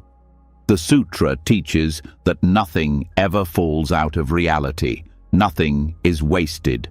Nothing is excluded. Even your doubt, your wandering, your silence, they all echo across the net. The image of Indra's net, often associated with this sutra, shows a vast web with a jewel at every crossing. Each jewel reflects all the others. Each reflection contains infinite reflections within it. You are one of those jewels. But you are not just reflecting others, you are being reflected too. Your confusion appears in others' stories. Your healing helps shape someone else's unseen turning point. You are both the receiver and the mirror. Never alone, always seen. This view changes your sense of responsibility, not through guilt or pressure, but through awe. Every moment becomes a chance to support the whole. Every small act becomes meaningful. You begin to live with more care, not because you're afraid of doing wrong, but because you felt the weight of interconnection. You know that nothing you do is isolated, that how you treat yourself, how you speak to others, how you respond in private, all of it matters. But this doesn't lead to perfectionism, it leads to gentleness. Because you see that everyone is caught in the same net, everyone is learning, everyone's suffering echoes through the same strands, and so does everyone's love. There is no clean break between light and dark, between clarity and confusion. There is only the shifting dance of causes and conditions, each moment unfolding in response to all the others. You stop needing to be the center of the story. You stop needing to be the hero. You let go of the illusion that your journey must stand out to be real. Instead, you begin to feel the beauty of your smallness, not as insignificance, but as part of something vast and shared. Your experience matters precisely because it is not separate. And the moment you stop isolating it, it becomes medicine. For you and for the whole. This medicine spreads not through effort, but through presence. When you sit with your sadness fully, it ripples as permission for others to do the same. When you breathe through your fear with tenderness, you help soften the edge of fear in the collective. The Avatamsaka Sutra doesn't promise you control, it offers you belonging, a sense that what you are matters not because of your success, but because of your sincerity. Even suffering viewed through this lens becomes relational. Pain is no longer punishment. It is a vibration moving through the net, shaped by countless unseen forces. Your task is not to resist it, but to hold it with presence, to let it pass through you without closing. And in doing so, you heal more than just yourself. You make the net more transparent, more compassionate, more whole. This teaching doesn't require belief, it asks for attention, for the willingness to see things not as separate events, but as reflections, to see your relationships, your habits, your thoughts, not as isolated experiences, but as conversations between countless layers of existence. It invites you to let go of the idea that your confusion means something has gone wrong. It may simply mean you are in the middle of a turning, a shift too complex to be seen from your current angle. In that moment, humility becomes a form of strength. You stop pretending to know what everything means. You learn to bow to complexity, not to give up, but to stay open, to remain curious, to trust that even what feels chaotic is part of something whole. And in that trust, you begin to relax into your own place, not the place you chose, but the place you're in, the one that is already connected to everything else. The sutra speaks of bodhisattvas who move through countless worlds, each one nested within another, not as fantasy, but as a way to speak about the complexity of experience, that even a simple conversation may hold layers you cannot see, that one act of kindness may ripple through dimensions of being, that your presence here, now, might be the result of lifetimes of effort, not just yours, but others. You begin to walk through your life with more reverence, not needing it to be dramatic, letting the subtle count, letting the quiet matter. You start to feel the sacredness of moments you once overlooked, not because they are rare, but because they are saturated with connection, with echoes, with meaning that does not announce itself, but waits to be felt. And perhaps most profoundly, you stop measuring your worth by clarity. You stop asking whether your path looks like someone else's. You trust the invisible strands that led you here. You stop trying to rush toward some imagined destination. You realize that the feeling of being suspended, of floating without direction, may be exactly what the web needs in this moment. Not your certainty, but your openness. Not your answers, but your willingness to stay. This sutra does not simplify life. It reveals its endless depth. But in doing so, it quiets the urgency to figure it all out. You start to listen for the patterns, for the subtle harmonies, for the guidance that does not shout. And sometimes you'll find yourself moving differently, speaking with less noise, walking with more care, not because you're trying to be spiritual, but because you've remembered that nothing stands alone, and that includes your confusion, your grief, your lostness. They are not errors in the design, they are part of the song, and when you stop resisting them, you hear something new. Not the sound of answers, but the echo of truth, reverberating through every thread. You are not waiting to belong. You already do. You are not separate from the mystery. You are woven into it. You are not behind. You are exactly where the net holds you, not lost, just floating. And even that is sacred. The sense of floating, of not knowing where you're going, starts to feel different. Less like failure, more like being part of something beyond your control, but not beyond your care. You begin to understand that being here, in this body, in this moment, with this heart, is not an accident. It's part of a great unfolding.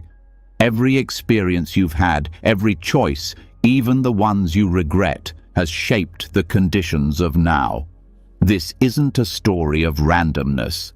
It's the quiet rhythm of dependent origination, not a theory of blame, but of deep, intricate causality. Nothing you've done is separate from what has brought you here. In Buddhist thought, dependent origination explains how all things come into being, not from nowhere and not alone. Everything arises because of something else. Nothing stands on its own. Thoughts arise because of sensations. Sensations arise because of contact. Contact arises because of perception, and so on, in a long chain that shows how experience is not static or fixed, but always moving, always influenced by what comes before. This includes every so-called wrong turn. They are not separate from the path. They are the path. Mistakes, failures, delays, changes of direction, they are not breaks in your growth. They are expressions of the causes and conditions shaping you. The belief in a wrong path comes from the idea that there is one correct way through life and everything else is deviation. But what if deviation is also dharma? What if straying, stumbling, pausing, falling behind? What if all of it belongs? Dependent origination teaches that nothing comes from nowhere. Every moment is the result of countless interwoven causes. Some of these causes are clear, others are ancient, unseen, subtle. But all of them are real. Your suffering has roots, your joy has causes. And when you begin to look at your life through this lens, the blame softens. You stop saying, "I should have known better," and start asking, "What were the conditions?" You replace judgment with understanding, and from that understanding, healing becomes possible. You might think, "But I made the wrong choice. I stayed too long. I left too soon." Dependent origination doesn't erase responsibility, it expands it. It says, yes, that choice happened, and it didn't arise in a vacuum. It came from your understanding at the time, from your fears, from your hopes, from your karmic patterns, from your environment, from your beliefs about love or worth or safety. It came from causes, and those causes can be understood, not condemned. This understanding brings a kind of mercy. You begin to trace the path backward, not to dwell in the past, but to see it clearly. To say, "Of course, I acted that way. Look at everything that led up to it." This doesn't mean you excuse harm. It means you look at harm with eyes wide open, with a heart willing to see beyond blame, because blame traps you in the past. But understanding allows you to move differently now. The myth of a wrong path is persistent because it feeds on regret. It tells you that you should be somewhere else by now, someone else, doing something else. But dependent origination interrupts that myth. It says, where you are is not a mistake. It is the result of everything that came before. And what you do next becomes part of what's coming. You're never off the path. You're just standing in one moment of a vast unfolding. Even moments of confusion are not outside this chain.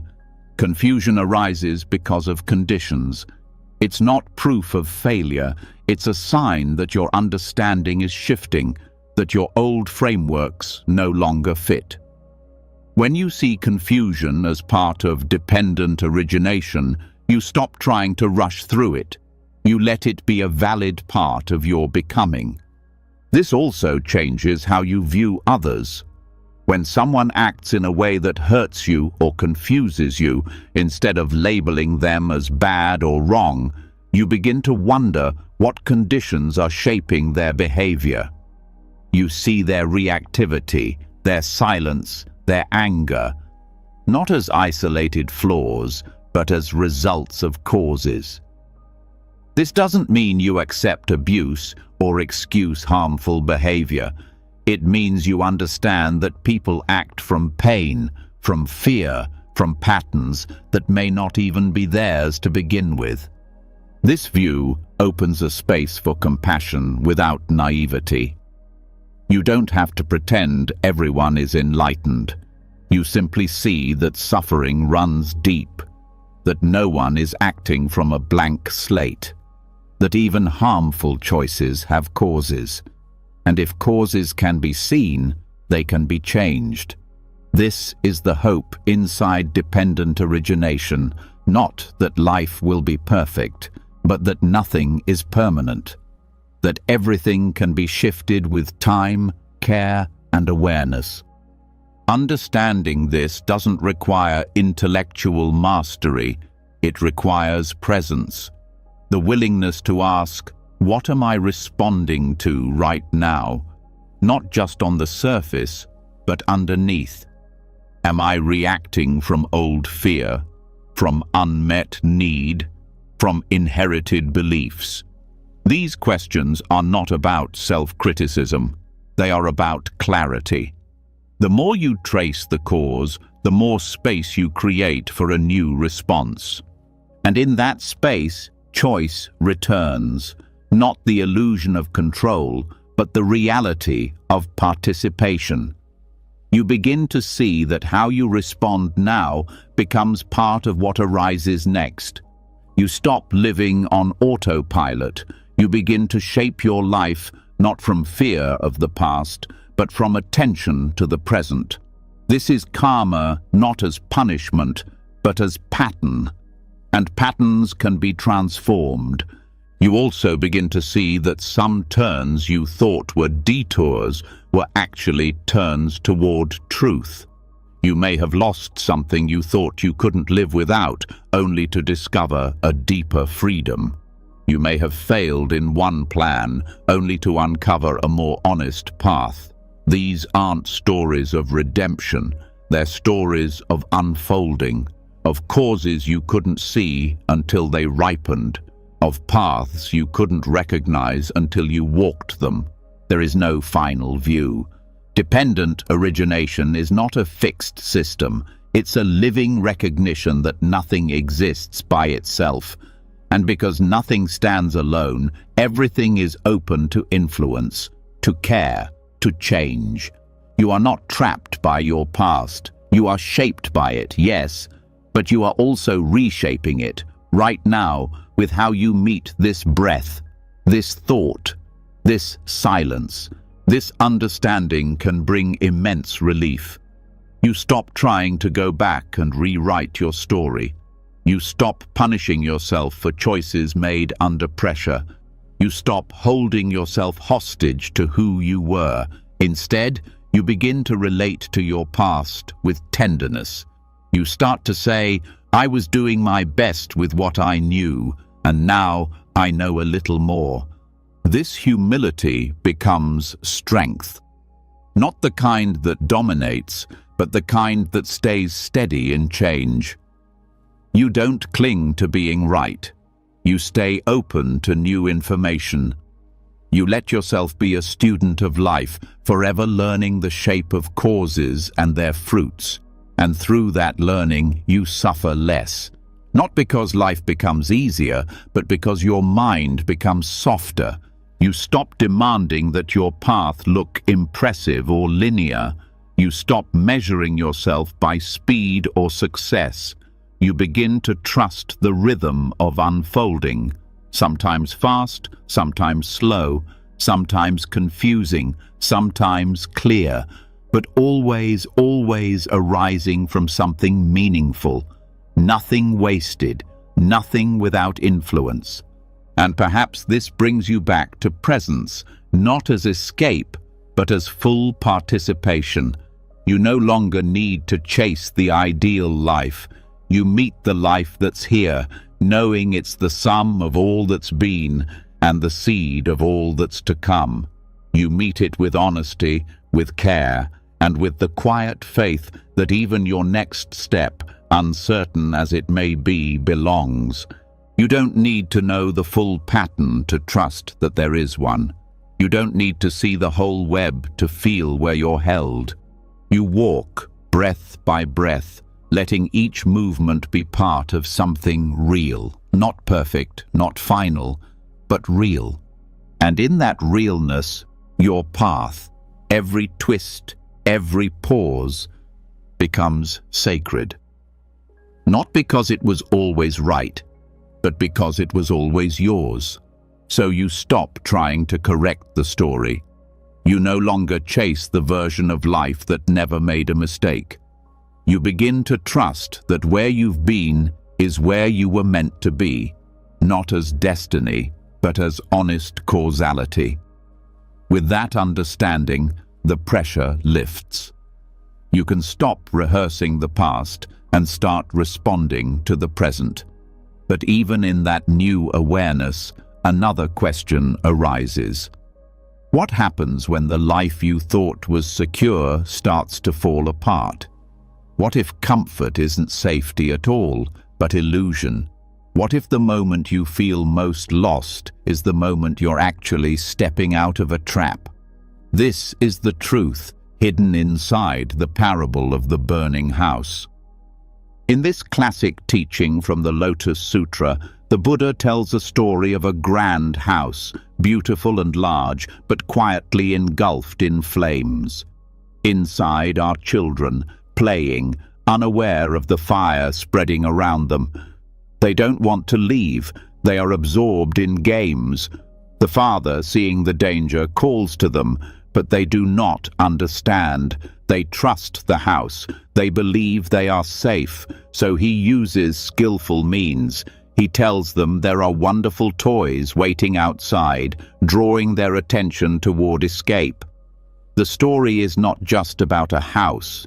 It's about the world we create inside our own minds, the one we believe will hold us, protect us, reward us, until it doesn't. Sometimes what we call stability is just repetition. We stay in places that feel known even when they quietly wear us down. We hold on to relationships, beliefs, jobs, roles, not because they nourish us, but because they're familiar. They give us something to do, someone to be. They make us feel like we know who we are. And then something cracks. A moment, a loss, a shift. Suddenly, the walls start glowing. The air thickens. The illusions burn. You might call it a crisis, but the parable suggests it's also an invitation, not a punishment, not a failure. A moment where illusion shows its cost. A moment where the house is no longer safe. And when that happens, the feeling of being lost is not a problem. It's a step toward freedom. Because to leave the burning house, you must first stop pretending it isn't on fire. This can be disorienting. Everything that once gave your life shape begins to blur. The old goals no longer motivate you. The rewards you chased start to lose their meaning.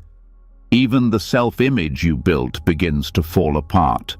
But this is not destruction, it's exposure. You are seeing the structure for what it is, not because you've failed, but because you've outgrown it. The burning house is any space where we deny impermanence, where we believe things will always stay the same.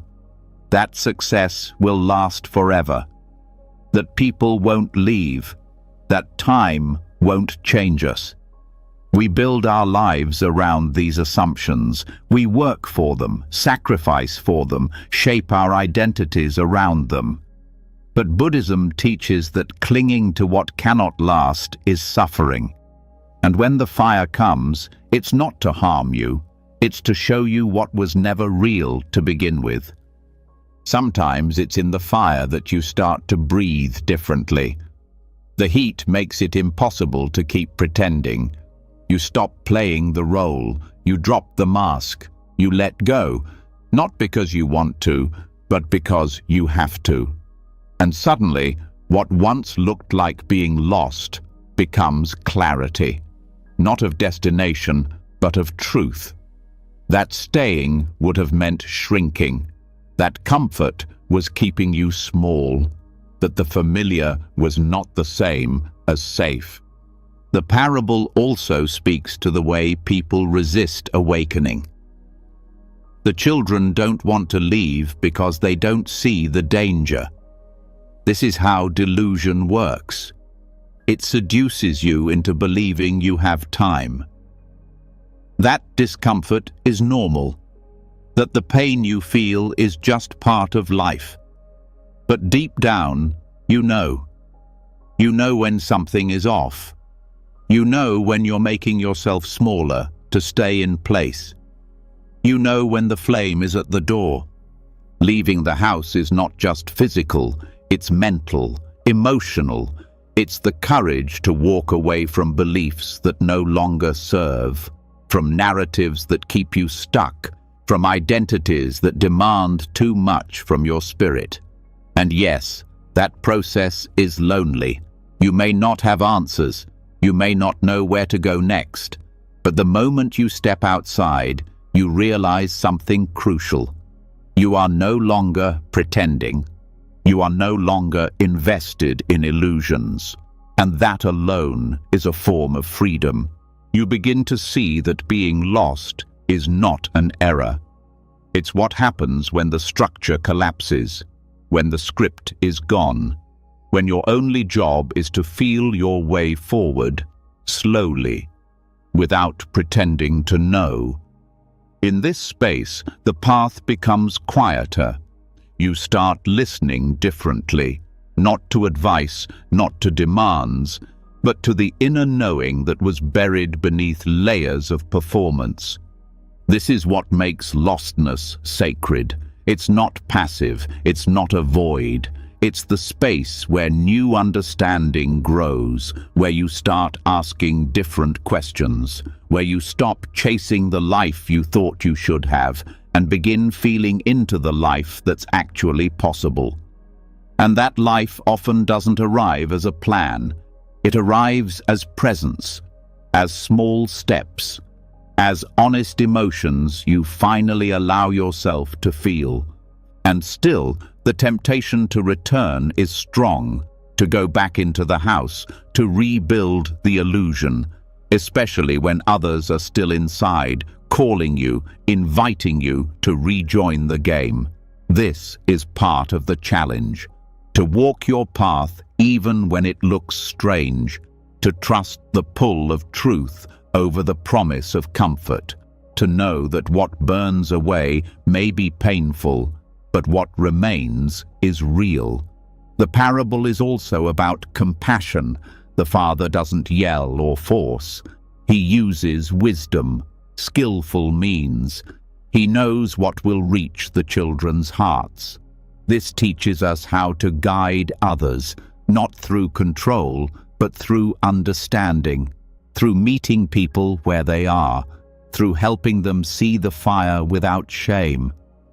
And sometimes this means being patient, because everyone leaves the house in their own time. You start to realize that your journey out of illusion is not just for you. It helps you see others with more kindness. You remember what it felt like to be inside the burning house, thinking you were fine. So you stop judging. You stop rushing others. You hold space for their process. You speak when they're ready to hear, and when they're not, you stay close, steady, and true to your own path. And as you walk further, the outside world begins to feel different, less urgent, less demanding. You stop needing to define yourself so tightly. You live more loosely, more freely. Not because you have nothing to care about, but because you've stopped pouring energy into illusion. You care about what's real now, what nourishes, what lasts. And what lasts is not certainty, not image, not achievement. What lasts is presence, awareness, integrity, the ability to be with what is, even when it's uncomfortable, the courage to name the truth, even when it costs you something, the grace to let go of stories that no longer match who you are becoming. You begin to notice the gifts that come with loss, the relationships that deepen because you're no longer pretending, the creative spark that returns when you stop numbing, the moments of stillness that no longer feel empty but full of quiet knowing. These are not things you get by staying safe. They arrive when you risk stepping out, and that risk is different for everyone. For some, it's leaving a job. For others, it's telling the truth. For others still, it's sitting still for the first time, letting the fire burn inside instead of avoiding it. But in all these cases, the movement is the same, from illusion toward reality, from false comfort toward honest connection, from fear toward presence. You stop seeing lostness as something to fix. You begin to see it as a signal that something old is gone, that something true is forming, and it may not come all at once. It may be slow, even painful, but you no longer doubt that it matters. You no longer doubt that leaving the burning house, even with nothing in your hands, is an act of deep wisdom. And maybe the most powerful truth is this: even when you felt most alone, most confused, most broken, that was the moment you were stepping into clarity. That was the moment you stopped clinging. That was the moment the illusion began to collapse. You didn't fail. You saw the flame, and you walked out, not into certainty, but into truth, and that will always be enough. You leave the burning house behind. The smoke clears, the silence returns. You're no longer inside illusion, but that doesn't mean the path is free of struggle. In fact, this is often where the deeper work begins. Without the distractions you once clung to, you meet what was always there, unseen, unfaced, quietly shaping your life from within. The discomfort, the fear, the parts of yourself you've been avoiding now step forward. And here, Tibetan Buddhism offers a teaching both fierce and tender. It doesn't tell you to fight these demons, it tells you to welcome them in. This is the story of Milarepa and the practice of radical hospitality toward your own mind. Milarepa, a great Tibetan yogi and poet, lived in deep solitude, committed to spiritual awakening. One day, after long meditation, he returned to his cave to find it filled with demons, wild, terrifying figures. As the story goes, he tried to expel them. He recited mantras, he meditated harder, he invoked compassion, but nothing worked. The demons stayed. It wasn't until he stopped resisting that something changed. He bowed to them. He offered them tea, and then, one by one, they disappeared. This isn't just a metaphor, it's a method. The demons represent your fears, your anger, your shame, your loneliness, the parts of your inner life you don't want to feel. They often show up, right when you think you're making progress, right when you finally slow down, when the distractions fall away, when the noise fades. That's when they come, not to destroy you, but to be seen, to be heard, to be met without resistance. Milarepa's approach was not passivity. It was strength through surrender. He didn't invite the demons because he enjoyed suffering. He did it because he understood something most people miss. Whatever you push away gains power. Whatever you turn toward with presence begins to soften. When you meet what scares you with honesty and care, it loses its grip. Not because it disappears, but because you're no longer feeding it with fear. This is radical hospitality, not in words, but in practice, sitting with anxiety instead of numbing it, letting anger rise without turning it into violence or shame, listening to grief instead of covering it up with busyness. These acts take courage. They ask you to feel what you've avoided, to welcome the full range of your humanity without trying to fix or control it. In Tibetan Buddhism, demons are not evil beings outside you. They are energetic forms of internal habits, tendencies you've inherited, fed, ignored. They become fierce when they are unacknowledged, but they begin to settle when they are met with open awareness. You don't invite them in to indulge them. You do it to understand them. You offer them tea not to celebrate their arrival, but to stop the war. This doesn't mean letting your emotions take over. It means creating space for them to speak. You learn to sit with the fear and say, "What do you need me to see?" You turn toward the sadness and ask, "What haven't I grieved yet?" You feel the anger and wonder, what boundary was crossed? This way of relating doesn't weaken you, it grounds you. You are no longer tossed around by emotion, you are meeting it with presence. The demons often disguise themselves. They wear different masks: perfectionism, distraction, chronic guilt, self-doubt. You may think they're part of your personality, but they're not. They're old patterns, old defenses, often developed when you had no better tools. Now you do. You have the ability to witness, to create inner space, to welcome the demon not as an enemy, but as a messenger. This process requires deep honesty. You begin to see how much effort goes into keeping up appearances, how much you avoid silence because you know what's waiting inside it. But when you stop running, something begins to heal. The demon loses its shape. What once looked like terror becomes sadness. What once felt like rage becomes pain. And beneath all of it, you find something softer than you expected. You find the original wound, the place where connection was lost, where the heart was hidden, where love was forgotten.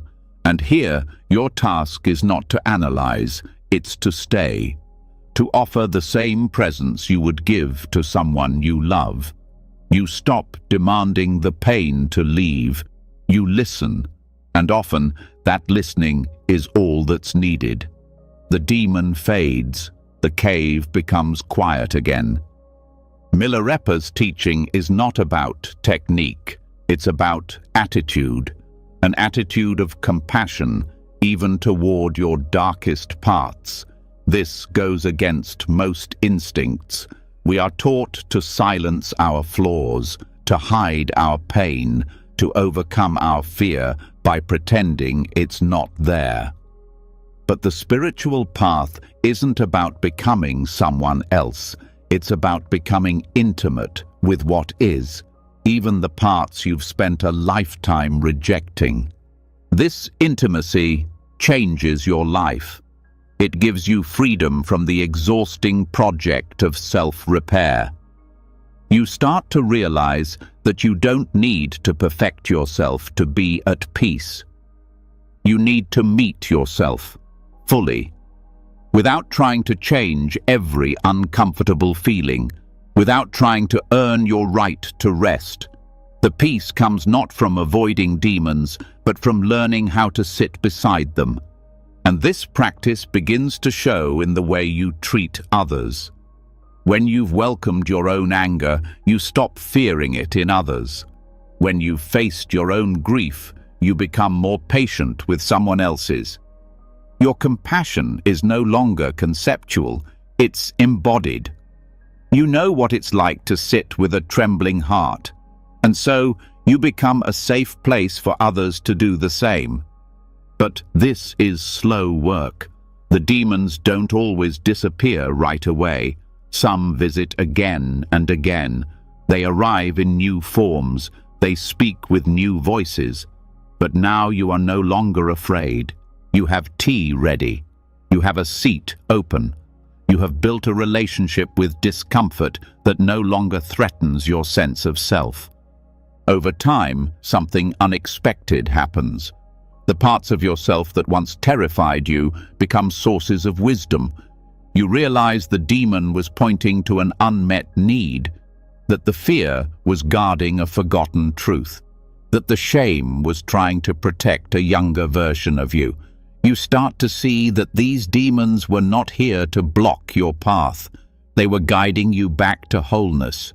This doesn't romanticize suffering. It honors the complexity of healing. You are not weak because you hurt. You are not broken because you carry wounds. You are human. And when you stop pretending otherwise, you become real, not polished, not perfect, but real. And that reality is where compassion begins. Even your darkest thoughts can be held in awareness. They don't need to be acted on. They don't need to be believed. They only need to be seen, with honesty, with courage, with the kind of love that doesn't flinch. This is what it means to invite the demon to tea, to say, "You don't have to go, but you don't control me either." To sit together, to share space, to breathe in silence until the fear dissolves into understanding. And when the demon leaves, you don't need to celebrate. You simply bow. You thank the pain for what it revealed. You thank yourself for staying, and you keep walking. Lighter now, not because you've escaped something, but because you've finally allowed it to rest. This is not easy, but it is possible. And the more you practice, the more trust you build. Not trust that things will always be easy, but trust that you can meet whatever comes, that no feeling is too much, that no fear is too strong, that every part of you has a place at the table. Milarepa's cave is your own inner world, and the demons are already there, waiting not to be destroyed, but to be understood. So you welcome them, one by one, and in that welcoming, you are no longer lost. You are finally home. After learning to sit with your shadows, to pour tea for the parts of yourself that once terrified you, something begins to shift. You are no longer rushing to get rid of discomfort. You no longer need every emotion to resolve itself before you take your next breath. But even so, something in you may still ache for certainty. The habit of needing answers doesn't disappear just because you've made peace with fear. That urge to search, endlessly, tirelessly, can still grip you. And yet, there's another way, not the way of finding, but of resting, not in solutions, but in noble silence. This kind of silence is not empty. It is not the absence of effort or thought. It is the stillness that remains when you stop chasing. It doesn't come from giving up. It comes from finally being willing to stay. Not with what you want to feel, but with what is. No answers needed, no progress to prove. Just breath, presence, and the willingness to stop turning away. Noble silence is a phrase rooted in early Buddhist teachings. It describes the kind of quiet that isn't just about being quiet with your mouth, but quiet with your mind. It means not rushing to fill the space with explanations, not scrambling to make meaning where there is mystery, not speaking just to avoid feeling. It is the kind of silence that can only come when you realize that some truths cannot be spoken. They can only be known. In contrast, restless searching wears many disguises. It doesn't always look frantic. Sometimes it shows up as spiritual hunger, the kind that never rests. Reading more, trying harder, asking more teachers, asking again, needing to feel that you're always evolving, always making progress, always one step closer to clarity. On the surface, it may look like dedication, but underneath, it's still the same fear. Fear of stopping, fear of sitting still, fear that if you stop searching, you'll be left behind. But the truth is, sometimes the deepest growth happens not through searching, but through staying. When you no longer demand resolution, something softens. You stop pressing your life for answers. You start listening to the silence itself. And what it reveals is not always clear or comfortable, but it is always true. This silence is not a retreat from life. It is a deep engagement with it. It asks you to meet what's here with your whole attention, not just the parts that affirm your path, but the parts that confuse you, the parts that remain unformed, the moments when you feel suspended between identities, between decisions, between beliefs. These moments are not mistakes. They are thresholds. They are the spaces where the old is falling away, but the new hasn't arrived. And silence is what allows you to stand in that space without trying to escape it. Many people fear silence because they think it means nothing is happening, that they're stuck. But silence is rarely empty. It's full of processes you can't see. Roots growing below the surface. Patterns unwinding without your control. You may not feel dramatic change, but that doesn't mean nothing is shifting. It simply means the work is happening in a place beyond your measurement.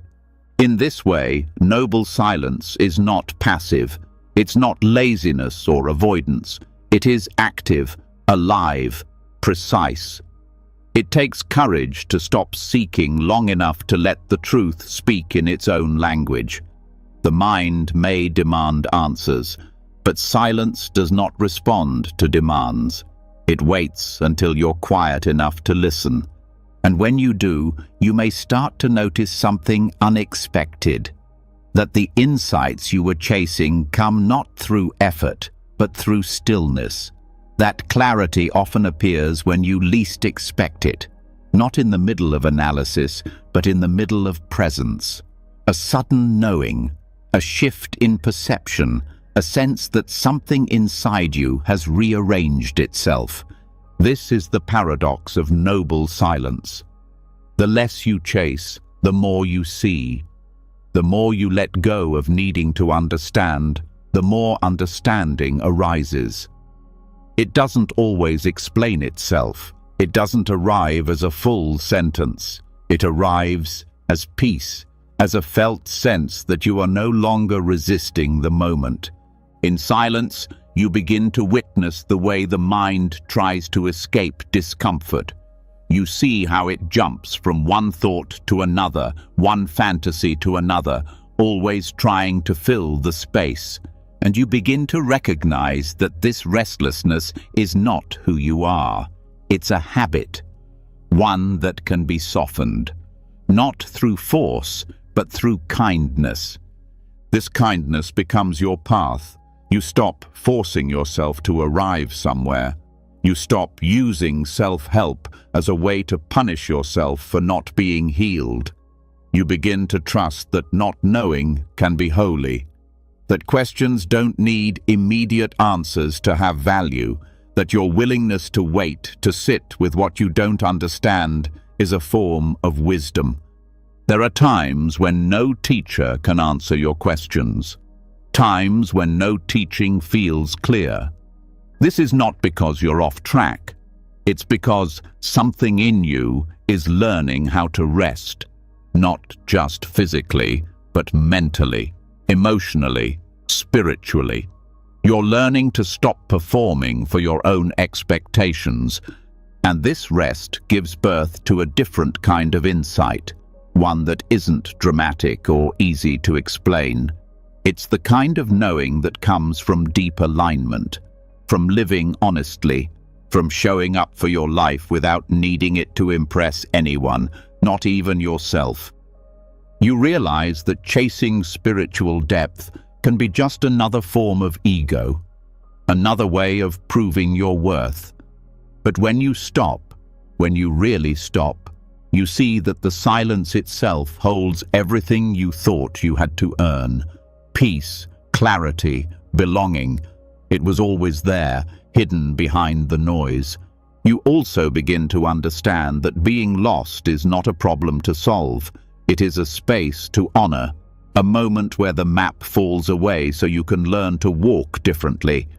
Being lost means the old path is gone. The identity that kept you safe no longer fits. The destination no longer matters. And in that lostness, something opens, something unstructured but alive. And it is silence that allows it to speak. The restless part of you may still protest. It may say, "Do something, fix this, go somewhere." But you've seen where that road leads. It leads back into the house you already left, into the noise you already chose to quiet. And now you stay, you breathe, you bow to the silence. You let it show you what you were too busy to see. And slowly you discover that this space of no answer is not void, it is presence. It is the place where you no longer have to explain yourself, where you no longer perform healing, where you simply rest in the mystery of being alive, fully, messily, truthfully. This becomes your new practice, not striving, not fixing, just being with what is, learning to trust that the life unfolding through you knows what it's doing, even when you don't. And in that trust, something sacred grows, a relationship with silence that feels like coming home, not to answers, not to roles, but to yourself, unwritten, unmeasured, whole. You stop seeing your silence as empty. You start seeing it as fertile. You know that just beneath the stillness, life is moving. And when it's ready, it will speak. Not in the language of logic, but in the language of truth. Quiet, steady, enough. You sit longer in the silence. At first, it's difficult. Then it's grounding. Eventually, it becomes a kind of knowing without words. You no longer reach for answers like lifelines. You begin to trust stillness as something alive. But even here, questions continue to arise. Not the shallow ones, the deep ones, the ones without obvious form. They don't want solutions. They want your attention. And this is where the teachings of Zen offer something rare, an invitation to stop answering and start listening to the riddle itself. The koan, the unresolvable puzzle that holds the doorway to clarity. In Zen practice, a koan is not meant to be solved. It is not a riddle with a clever answer. It is a challenge to your habitual mind, a crack in the logic you've built your world upon. A question so strange, so seemingly absurd, that it breaks the grip of normal thinking. It might be a phrase, a short dialogue, a paradox. It might make no sense at all. And that's the point. You don't figure it out. You live with it. You let it work on you. What if your confusion is also a koan? What if the way you feel lost is not a mistake, but a living question? One that doesn't need solving, only deep attention. You don't analyze it. You don't rush to escape it. You stay. You hold the feeling as you would a koan, directly, fully, without needing to understand it right away. And something begins to shift. The beauty of a koan is that it cannot be approached through ordinary thought. It takes you beyond concepts. You can't force your way through it. You sit with it, and in time, it begins to open something inside you. It dissolves your usual strategies. It shows you how the mind tries to control experience. And in that soft breaking, space opens. Treating lostness as a koan means you stop demanding clarity on your terms. You stop chasing a version of yourself that has it all figured out. You begin to explore the texture of being without direction. You study its edges, its movement, its emotional weight. You become intimate with not knowing. This intimacy does not make the confusion disappear. It makes it sacred. It turns it into a teacher. You start to see how much of your suffering comes not from the confusion itself, but from your refusal to let it exist. You wanted the map, the answer, the fix, but now you sit in the question, and the question begins to soften you. A koan doesn't explain itself.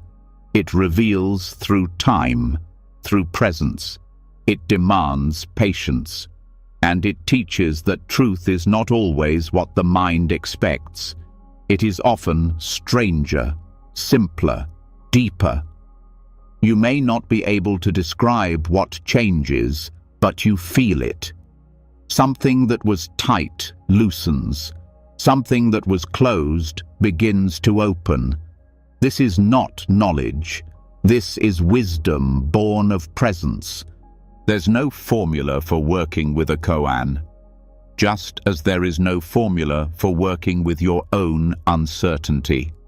Each time you return to it, you bring something new, a different breath, a deeper honesty.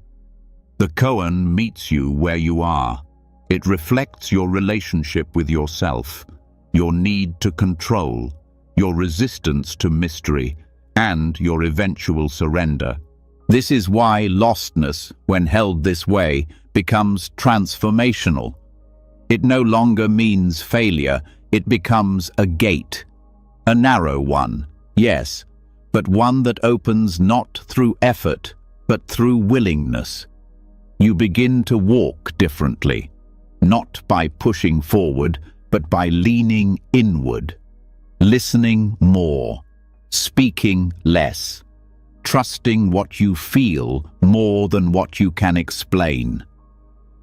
Zen practitioners spend years with the same koan, not to solve it, but to let it shape them, to break down the need for certainty, to build intimacy with the unknown. Your life can be your koan, your heartbreak, your grief, your restlessness. Not problems to fix, but questions to enter, invitations to deeper presence. And this presence changes you. It creates a new kind of intelligence, one that doesn't depend on categories or conclusions, one that moves from silence, from subtlety, from the body. You begin to sense the answer without needing to name it, not a solution, but a shift in how you are.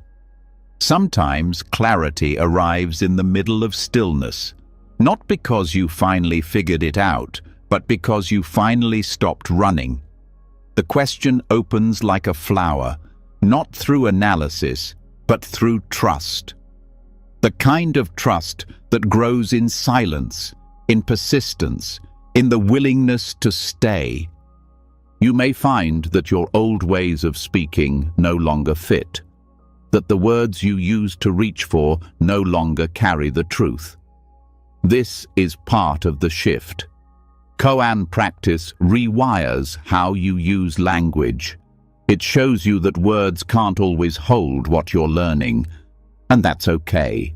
You start to speak more carefully, more slowly, sometimes not at all.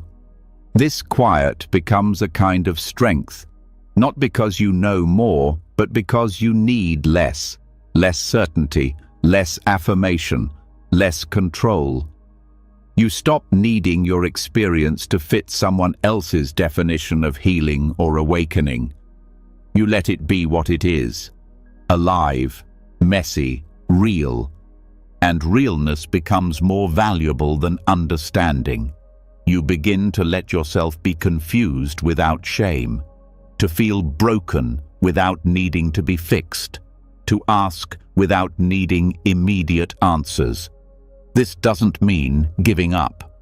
It means finally stepping into the kind of wisdom that holds questions as sacred.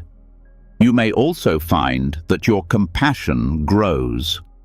When you treat your own confusion with respect, you stop judging others for theirs. You stop trying to give advice where listening is needed.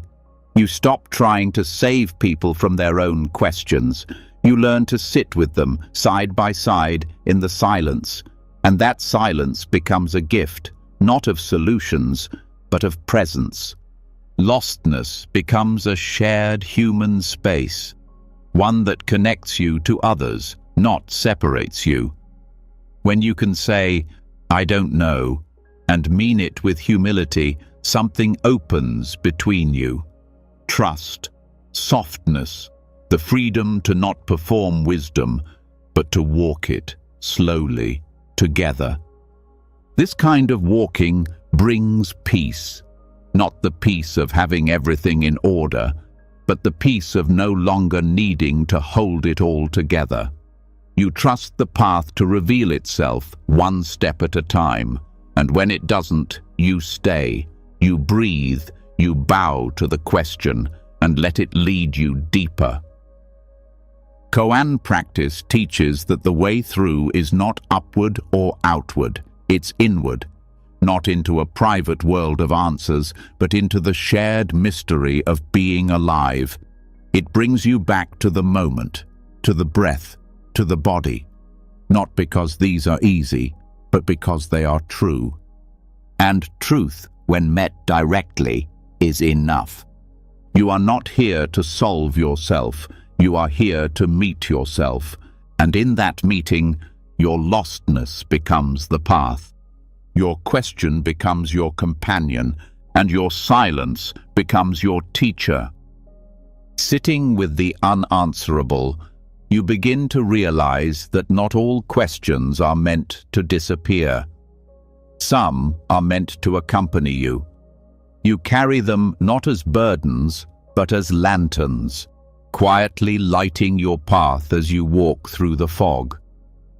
This way of being brings a strange comfort, but it also brings a new challenge. When you stop grasping for certainty, another habit can appear, swinging between extremes. On one side, despair, believing nothing matters. On the other, control, believing everything must be fixed. Between these two, the Dharma offers another possibility. Not avoidance, not over-effort, but a middle way. This path asks something deeper than reaction. It calls for balance, not just in action, but in attitude. Not a shallow balance that seeks comfort, but a wise balance that understands the cost of extremes. Despair is heavy. It tells you there's no point in continuing. It whispers that effort is wasted, that nothing will change. It numbs, it isolates, it makes your life feel like a closed loop. And yet, its presence is understandable. when growth feels slow, when pain keeps returning, when clarity stays just out of reach, despair can feel honest. Control is just as heavy, though it hides beneath effort. It looks like motivation, discipline, focus. But beneath it, there's fear, a refusal to allow uncertainty, a constant tweaking of the self. Always reading more, meditating more, correcting more, trying to manage every mood, every thought, every outcome. It wears the mask of progress, but it often comes from the same place as despair. The fear that you are not enough as you are. The middle way is not a compromise. It's not 50% effort and 50% surrender. It's a shift in how you relate to both. It sees that life includes effort, and it also includes letting go. It sees that not all pain must be solved, and not all growth comes from pushing. The middle way is alive. It moves, it adjusts, it responds to each moment instead of reacting from habit. To live this way means noticing your patterns without punishing them. When you lean toward despair, you don't have to argue with it. You recognize its voice, you feel its weight, but you don't let it decide your next move. You breathe, and you remember that just because the future is unclear doesn't mean it's hopeless. You do one small thing that keeps the door open. That could be rest. That could be asking for help. That could be making tea. The point is, you don't let despair close your life. When you lean toward control, you also pause. You notice the tension in your body, the urgency in your thoughts. You ask, what am I afraid will happen if I stop trying so hard? You listen to the answer, and often it's something tender, a fear of being unloved, unworthy, unseen. Control is not the enemy. It's a reaction to pain, but it cannot heal the pain it's trying to avoid. The middle way honors the truth of suffering without making it your identity. It allows space for joy without demanding that joy prove anything. It lets you care deeply without needing to manage the outcome. This balance is not static. It's felt. Sometimes you'll lean a little too far in one direction. That's okay. Balance is not about perfection. It's about returning. Spiritual bypassing happens when you use teachings to avoid feeling. You say everything is impermanent, so you don't grieve. You say everything is perfect, so you ignore injustice. You call something karma, so you don't look at your own part. These statements may have truth in them, but when used to bypass, they cut you off from the human experience they are meant to illuminate. The middle way doesn't deny impermanence.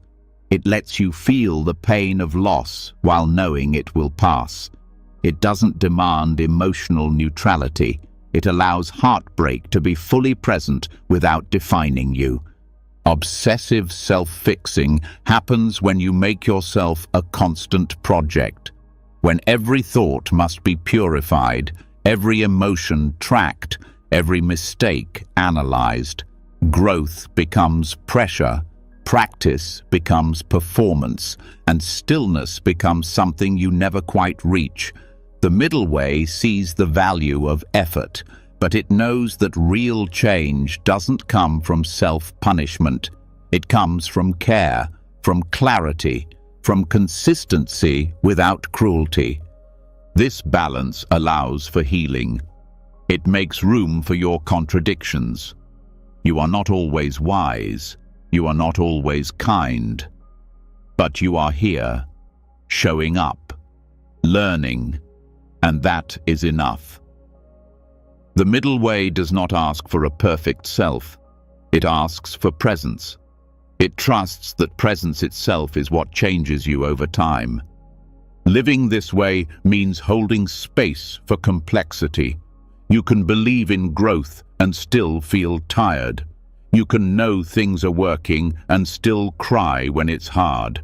You can feel peace and still make mistakes. Nothing has to cancel anything else. The middle way doesn't force either or. It holds both and. This path also transforms how you support others. You stop trying to fix their sadness with advice. You stop rushing them toward acceptance before they've had time to feel their grief. You begin to trust that their process, like yours, has its own rhythm. You walk beside them, not in front. You offer listening instead of lessons. And often, that's what truly helps. In your own life, this balance becomes a daily rhythm. You notice when you're pushing too hard. You notice when you've stopped trying at all. You adjust, you rest, you act, you reflect. You ask for feedback. You turn inward. You reconnect. You allow rest without shame. You allow action without needing it to be perfect. Slowly, the middle way becomes not just a concept, but a living relationship with life. This relationship deepens your self-trust. You stop fearing every setback. You start seeing your patterns without panic. You know that confusion is not failure, it's part of the path. That relapse doesn't mean you're broken, it means you're human. And that insight doesn't mean you're done, it means you're evolving. You stop needing to constantly prove your worth. The middle way shows you that worth isn't something you earn, it's something you remember. And every time you return to presence, to balance, to care, that memory becomes stronger. Even your spiritual practice changes. It becomes less about reaching some final state and more about being with yourself exactly as you are. Meditation is not about escaping thoughts, but about meeting them. Ritual is not about control, but about connection. Study is not about gathering knowledge, but about deepening wisdom. And life itself becomes the practice, each moment an invitation to return to balance. You start to notice that peace isn't somewhere else. It's in how you meet what's here, not in a forced calm, but in a grounded flexibility, in the willingness to change without force, to rest without guilt, to act without panic, to feel without collapse. This path honors your full humanity. It gives you room to breathe, to learn, to fall, to return. Not because you failed, but because that's the way forward. Despair will still visit, control will still whisper, but you no longer build your life around either. You let them speak, you listen, and then you return, not to perfection, not to clarity, but to balance. This is the heart of the middle way. Not control, not collapse, but a quiet steadiness that holds both and keeps walking. You begin to understand that balance is not about always feeling steady. It's about knowing how to return when life throws you off. Some days the return is gentle, other days it's full of resistance. But each time you come back to the middle, even briefly, you rebuild trust. Still, one part of your mind may keep clinging to something solid, some ground to stand on that will not move. The part that still asks, what can I hold on to so I never lose my way again? And this is where the Dharma points to a deeper truth. The answer isn't in what stays, it's in what passes, not in permanence, but in impermanence. This is where we begin to see anicca not as a loss, but as refuge. At first, impermanence feels cruel. You grow and it fades. You love and it ends. You find clarity and it slips away. It can seem like nothing is safe, nothing will last, nothing will stay whole. But as your perspective softens, you start to see that the very nature of change is also what makes freedom possible. If nothing stayed the same forever, then neither will your pain, neither will confusion, neither will this sense of being stuck. That which arises must also pass, and this truth, when deeply understood, becomes a comfort like no other. Impermanence is not just a law of the universe, it is a doorway to release. It means no feeling defines you, no experience traps you, no identity is final. The moment you realize everything is changing, you stop expecting life to hold still for you, and this opens space not for despair, but for peace. Often the suffering comes not from what's happening, but from your need for it to stay the same, or your fear that it won't. You want happiness to last. You want grief to end quickly. You want to know where you're going, and you want it to unfold exactly as planned. But when you live this way, you're constantly disappointed, because the truth of life is movement. And the more you resist it, the more it hurts.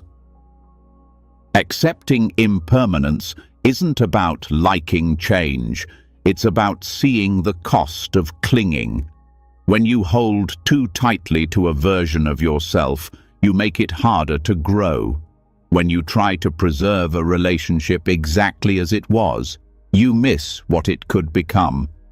When you grip a belief out of fear, you stop learning. Change is not the enemy, it is the current that carries everything forward. This current is not chaotic, it has its own rhythm. Seasons turn, moods shift, thoughts rise and fall. Nothing stays static, and this is not a problem. It is life's way of renewing itself. You don't need to stop the movement, you need to learn how to move with it. To listen for what's asking to be released, to feel what's no longer alive, and to trust that letting go is not loss, it's alignment. In Buddhist practice, watching impermanence becomes a way to train the heart. You observe how each breath comes and goes, how sensations appear and disappear, how joy arises and then fades. This isn't meant to make you detached. It's meant to help you see reality more clearly, because the clearer your vision, the less you suffer when things shift, and the more you can appreciate what's here while it's here. This appreciation deepens when you stop taking things for granted. When you realize nothing is guaranteed, you stop waiting to be grateful. You stop assuming you'll have another chance. You speak the words now. You make the change now. You love without delay, not because you're afraid, but because you've seen how precious each moment really is. Impermanence also transforms your relationship with goals. You may still dream, still work towards something, but you stop tying your worth to the outcome. You begin to see the value of the path itself, the way it opens you, teaches you, reveals parts of you you didn't know were there. The result may come, it may not, but either way, you've lived. This teaching doesn't make you passive, it gives you permission to move with more freedom. You stop resisting endings. You stop fearing the unknown. You allow people to change. You allow yourself to change. And in doing so, you become more available to the present, not locked in the past, not obsessed with the future, but here, responsive, alive, open. When you experience deep pain, the truth of impermanence becomes vital, because even the heaviest emotions shift.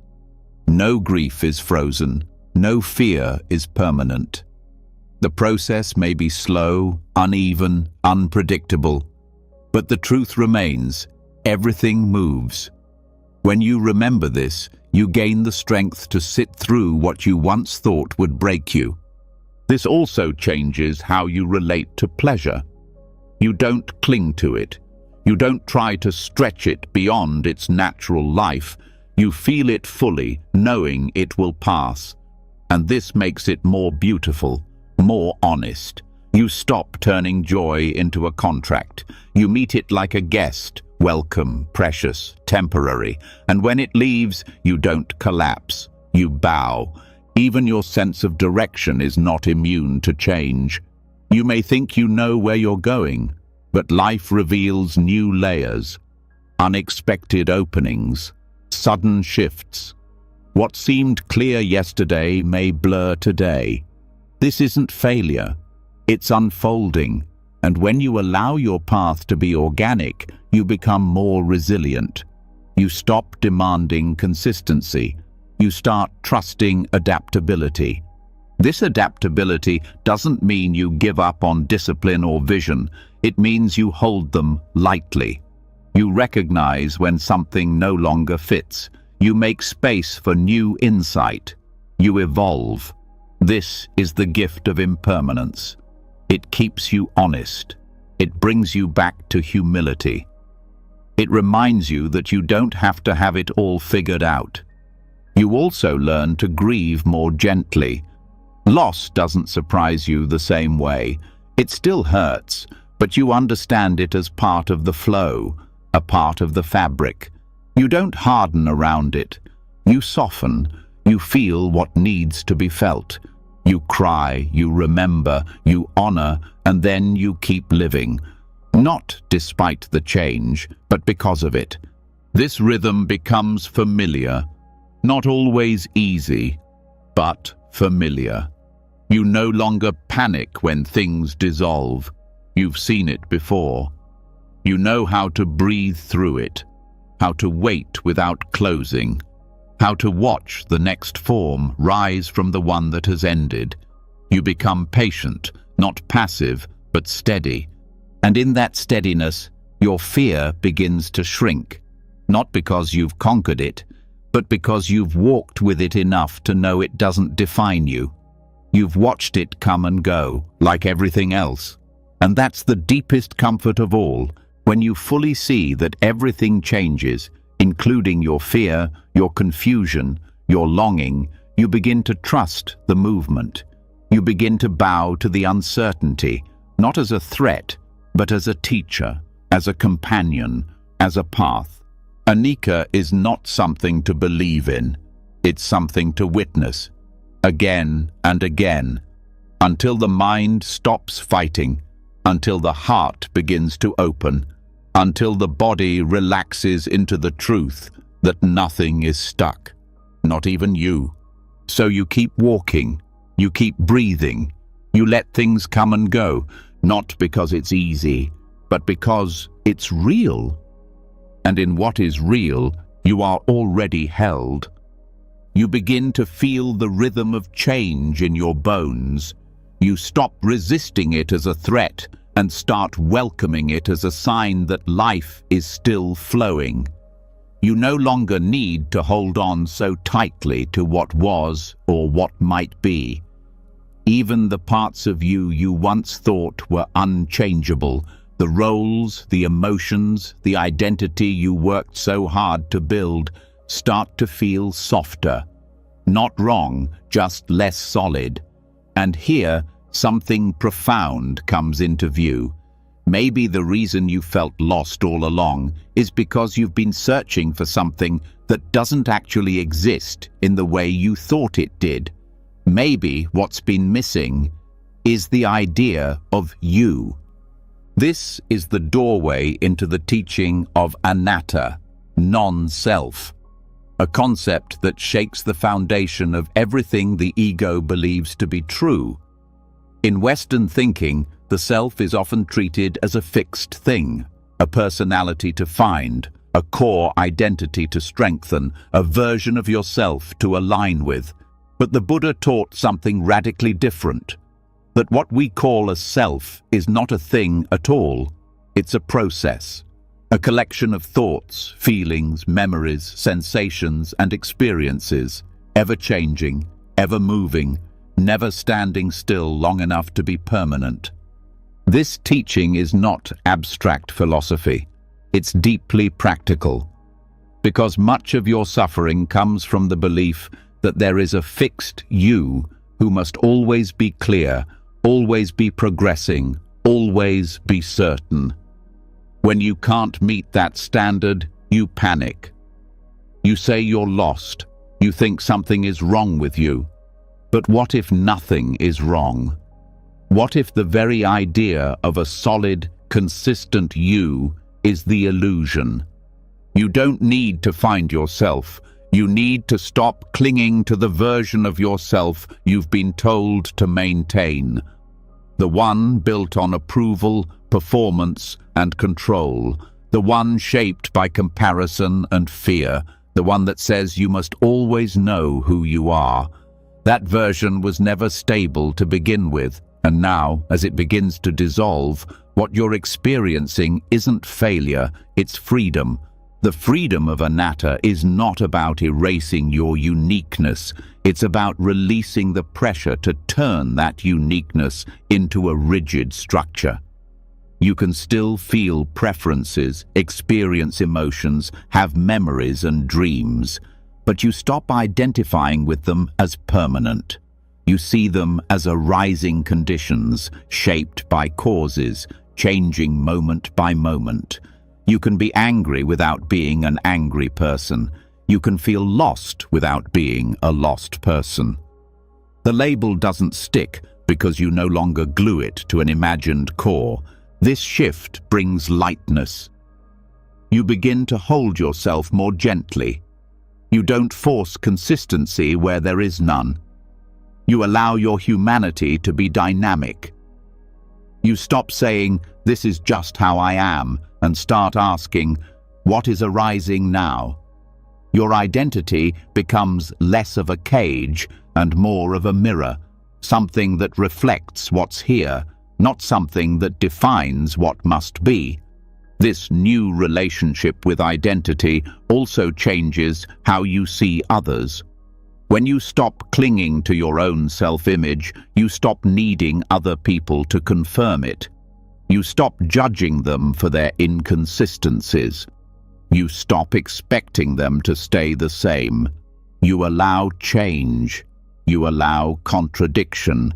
You allow people to be more than the labels you once gave them. It's not that nothing matters. It's that things matter differently. You become more interested in awareness than in being right.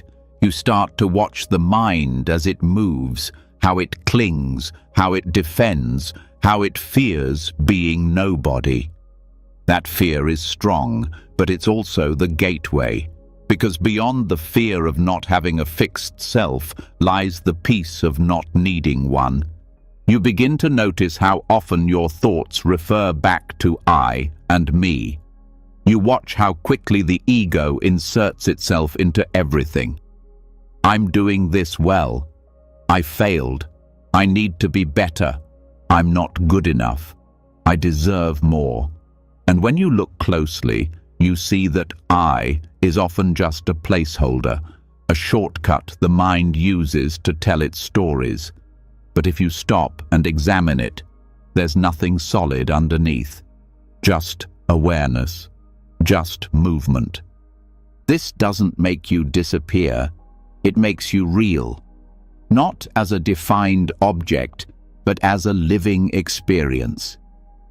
You become more like weather, changing skies, shifting winds. No need to be the same from one moment to the next. And this makes you flexible. It makes you humble. It makes you free.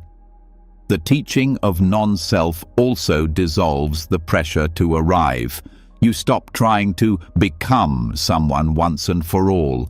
You understand that life is not a project to complete. It's a dance, an unfolding, a series of moments in which you participate but don't control. You are not the fixed center. You are the field in which it all appears. And this recognition, rather than diminishing you, expands your sense of self until it becomes boundless. Meditation helps you see this. You sit and you observe the rising and falling of thoughts. You notice that the thought says, "I am meditating," but the awareness itself has no I. It's just aware. It doesn't cling to the idea of self. It simply sees. And in that seeing, the story of me begins to quiet. You realize that even without thinking about who you are, you still exist. You still breathe. You still feel. Presence does not need identity to be whole. This experience may feel strange at first. The ego doesn't want to be left behind. It wants to reassert itself. It will try to tell you that letting go of self means giving up. But the deeper you go, the more you realize the opposite is true. Letting go of self means you stop fighting. You stop resisting the natural flow of your own becoming. You stop trying to control what was never solid to begin with. This changes your relationship with confusion. When there is no fixed self to protect, being confused doesn't feel like failure. It feels like a natural part of learning. You don't panic when the ground shifts beneath you. You know there was never ground to stand on in the first place, only movement, only unfolding. And so you move with it. This also reshapes your relationship with purpose. You stop needing one defining mission. You stop asking, "What am I meant to do?" and start asking, "What is most alive in me right now?" You stop trying to turn your life into a single storyline. You let it be a collection of chapters, each with its own tone, its own growth, its own letting go. You begin to walk through life with less armor, less defense. You don't need to perform an identity anymore. You don't need to prove that you're consistent or successful or enlightened. You can just be here, responding to what's real, letting your presence speak louder than your story. This doesn't mean passivity. You still act, you still speak, you still take care of things, but your actions are rooted in awareness, not ego. They arise from connection, not performance, and they leave less residue, less pride, less regret. Just the simple rhythm of doing what needs to be done and letting go. Even emotions become easier to hold. You don't cling to being a happy person or a calm person. You feel what arises, you meet it, and you let it pass. You stop turning everything into a reflection of your worth. You are no longer measured by the highs and lows. You are the sky beneath them. And this spaciousness grows. It begins to inform your relationships, your creativity, your sense of time. You feel less rushed, less reactive, less trapped by roles. You are not here to be someone. You are here to be awake, and that is more than enough. The idea of finding yourself begins to feel less urgent, less interesting. You realize you were never missing. You were just mistaking the costume for the character, the voice for the awareness, the story for the truth. Now you rest more often in the background, not checked out, but deeply attuned, aware of what is changing, aware of what is moving, not needing to make it personal, not needing to be somebody special, just here, breathing, being. That is the liberation anatta points to. You are not lost. You are just no longer chasing what was never real. And in the quiet where that chase ends, you finally arrive. You start letting go of the idea that you must find yourself to feel whole. The more you release the pressure to be a fixed someone, the more you can simply be present with what is.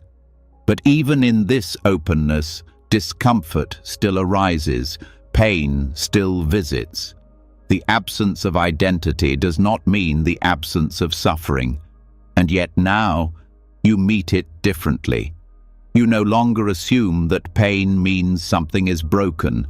You no longer treat it as a sign you've failed. You begin to wonder, what if suffering isn't your enemy at all? What if it's trying to show you something you've been unwilling to see? This is the truth behind dukkha. Not punishment, not defect, but guidance. In the earliest Buddhist teachings, dukkha is the first truth, not because life is all misery, but because suffering is unavoidable. Birth involves struggle. Aging brings loss. Clinging leads to pain. But the Buddha did not teach this to make you feel hopeless. He taught it because acknowledging dukkha is the beginning of wisdom. When you stop avoiding it, it becomes a compass. It points not to what's wrong with you, but to where attention is needed. It's a feedback system, subtle, precise, deeply intelligent. Most of the time, pain gets buried under reaction. You feel sadness and immediately ask how to get rid of it. You feel anxious, and your first impulse is to distract. You feel shame and try to outrun it with performance. But suffering, when met with awareness, holds valuable information. It doesn't just arrive. It carries messages. It shows you where you've been ignoring your truth, where you're trying to be someone you're not, where you're resisting the natural movement of your life. This is why numbing rarely works. You might silence the symptoms, but the signal remains. The more you turn away, the louder it becomes. And not because life is cruel, but because life wants to get your attention. When you hurt, it's not to shame you, it's to direct you. It's a call inward, a reminder to look closer, to listen better, to soften instead of brace. The ego sees suffering as failure, but the Dharma sees it as doorway. Not the one you would choose, but the one that reveals the truth. Pain strips away illusion. It humbles your mind. It brings you face to face with the impermanence of all things. And if you let it, it will also bring you into deeper presence. Because when you stop running, even for a moment, you begin to feel what you've been missing, not just the pain, but the tenderness beneath it. Dukkha also arises from craving, from the belief that things should be different than they are, that you should be somewhere else, someone else, further along. This gap between what is and what should be is where much suffering grows. The middle way does not eliminate desire, but it invites you to question your relationship with it. Are you clinging? Are you forcing? Are you using desire to avoid discomfort?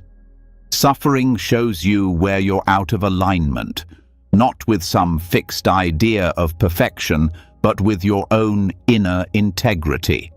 Sometimes suffering is subtle, a low hum of restlessness, a vague sense of dissatisfaction, a constant reaching for something else. This is also dukkha. It's the discomfort of being disconnected from what's real, of not living fully in the present, of letting your life pass while your mind chases what's next. Recognizing this kind of suffering takes honesty, but once you see it, you can begin to return, to breathe, to feel, to be here. At other times, suffering is sharp.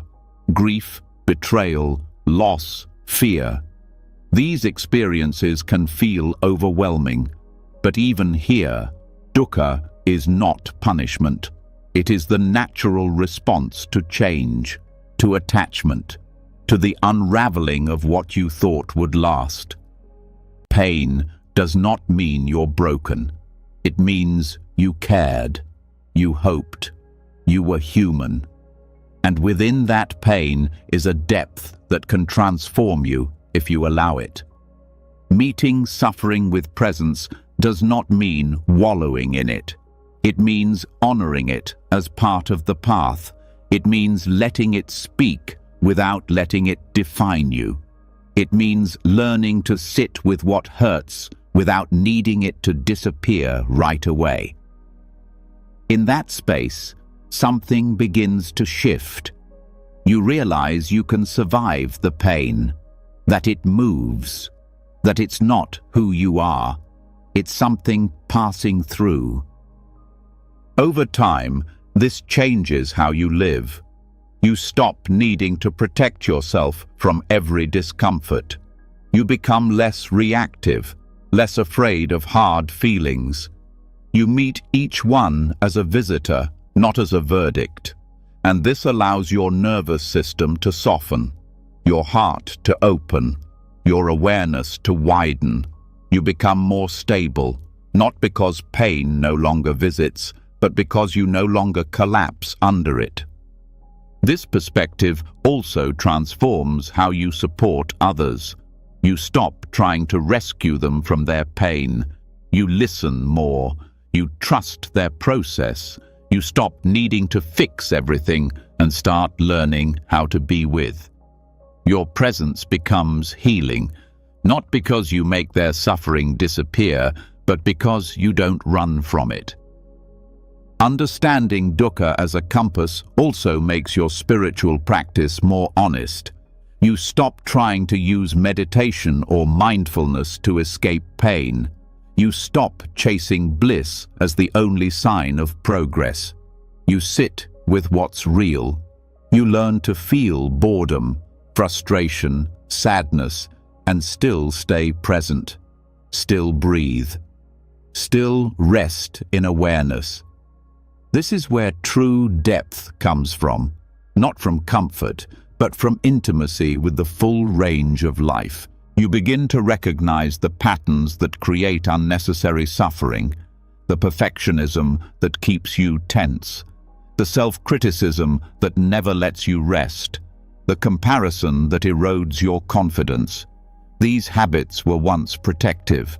Now they are heavy, and dukkha points you toward their weight, not to shame you, but to invite release.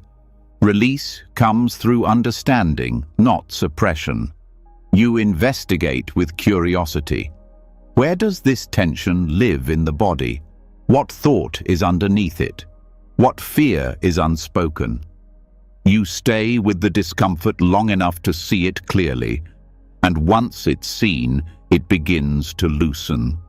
Insight arises, not because you forced it, but because you stayed. You also learn to make peace with what you cannot fix. Some suffering is part of being alive. No teaching removes it completely. But when you stop resisting it, it becomes more manageable, more compassionate. You realize you can feel deeply without drowning. You can hurt and still act with integrity. You can lose and still be whole. Suffering, when held wisely, becomes teacher, mirror, and guide. It teaches you where you've abandoned yourself. It mirrors the parts of you that still long for healing. It guides you toward presence by showing you where you've left it. It humbles you, refines you, and softens your edges until what remains is true. This truth isn't abstract, it's embodied. You walk differently.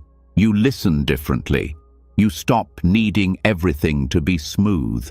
You start appreciating the texture of life, the cracks, the shadows, the beauty that arises when you no longer run. Even your definition of happiness begins to change. It becomes less about pleasure and more about depth.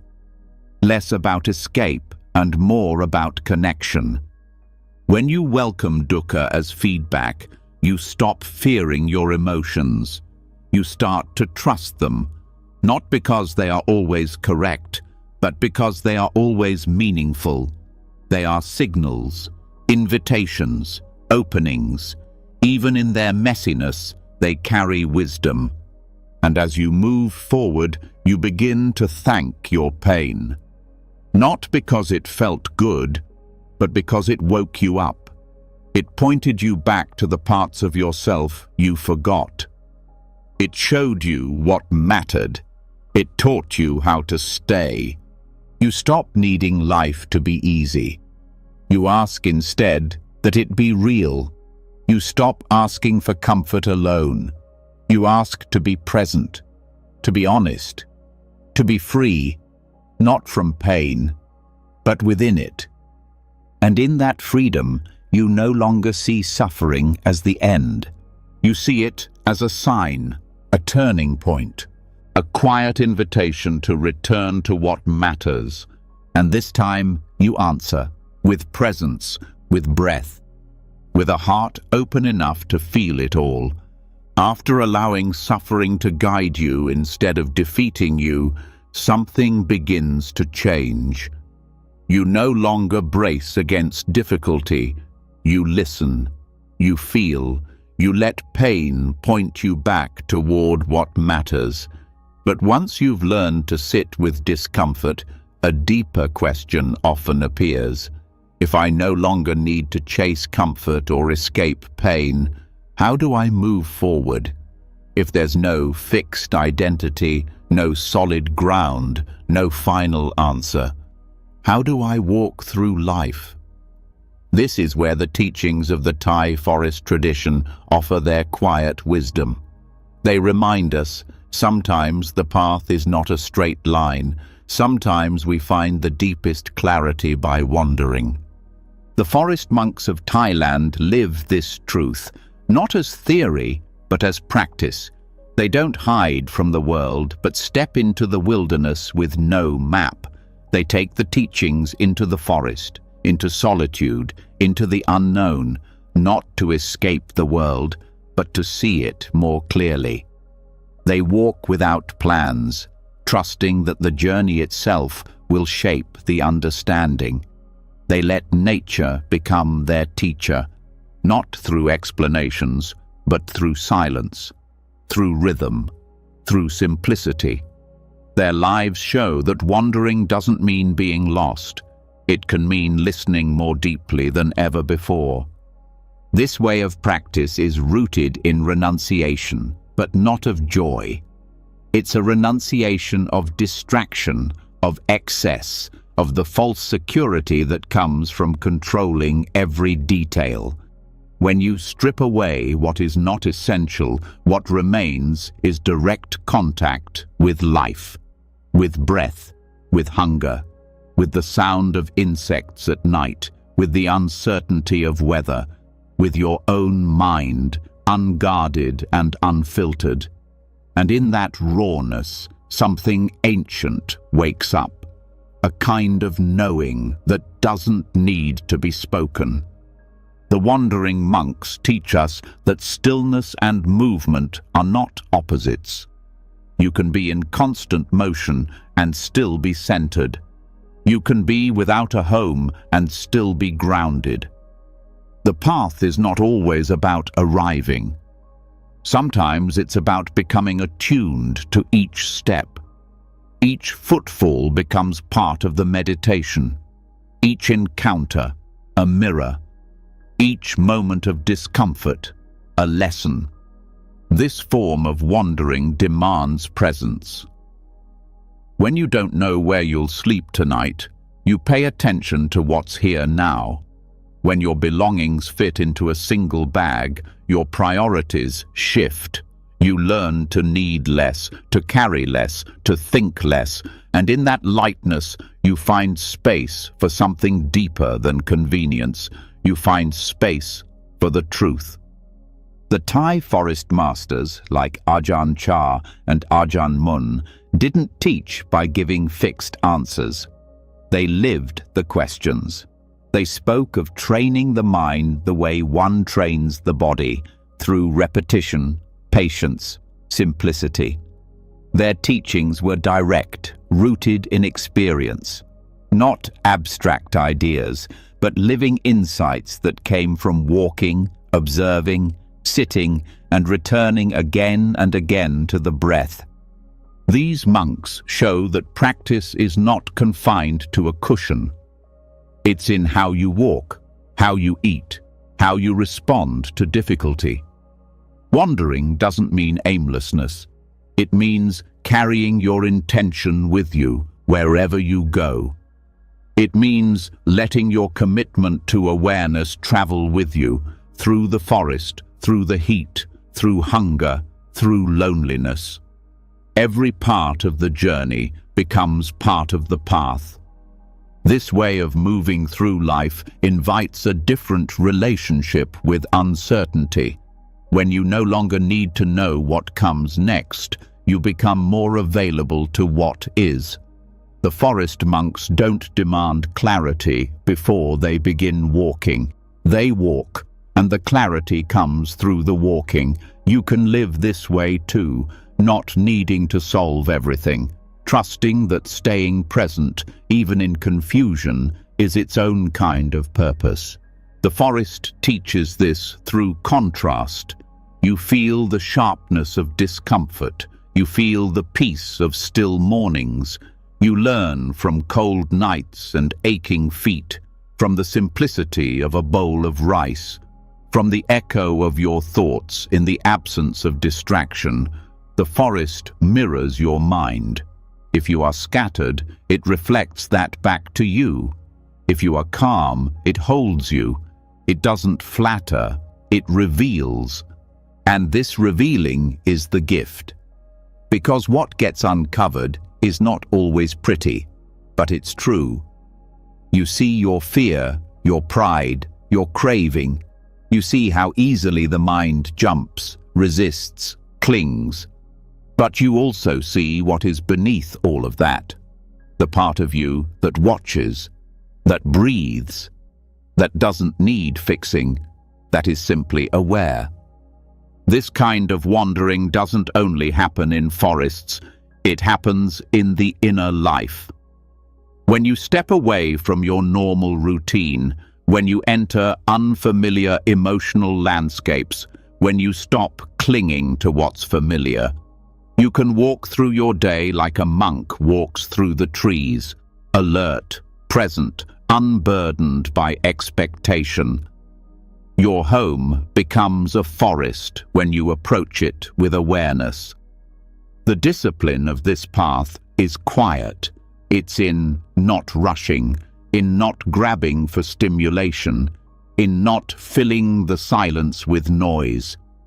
It asks you to befriend slowness, to welcome pauses, to let your mind settle not through force, but through repetition, through returning again and again to this step, this breath, this moment. In a world that rewards speed and results, this can feel radical, to walk without striving, to move without urgency, to trust that presence is more powerful than achievement. But the forest monks show it's possible. They remind us that what we most deeply need is already within us. We don't have to acquire it. We have to uncover it. And the uncovering often happens when we stop trying so hard to get somewhere. This doesn't mean you let go of goals or responsibilities. It means you hold them differently. You let your effort arise from clarity, not compulsion. You trust that wandering can be purposeful, not because you know where it leads, but because you know how to walk it with sincerity, with awareness, with a heart that's willing to feel the path beneath your feet. You begin to see wandering as sacred, not in spite of its uncertainty, but because of it. You no longer see your questions as obstacles. They become companions. The forest tradition teaches that clarity is not a place you reach. It's something that dawns slowly through the act of returning, not once, many times, and with each return, something quiet and true strengthens inside you. You begin to let go of needing the journey to impress anyone. You stop needing your progress to look a certain way. You let it be quiet, uneven. You trust the rhythm of your own unfolding. You learn to bow not only to the moments of insight, but to the long stretches of not knowing. These too are holy, and when you do this, you begin to feel the deeper safety that comes from not being defined by destination, the safety of being rooted in presence, the stability of knowing that you don't need to hold everything together to keep walking. You just need to stay close to your intention, to keep listening, to let life keep teaching you through every detour, every silence, every small opening that appears when you're not forcing one. Wandering with purpose means you don't need to explain your path to others. You just need to keep walking it. You don't need constant results. You just need honesty.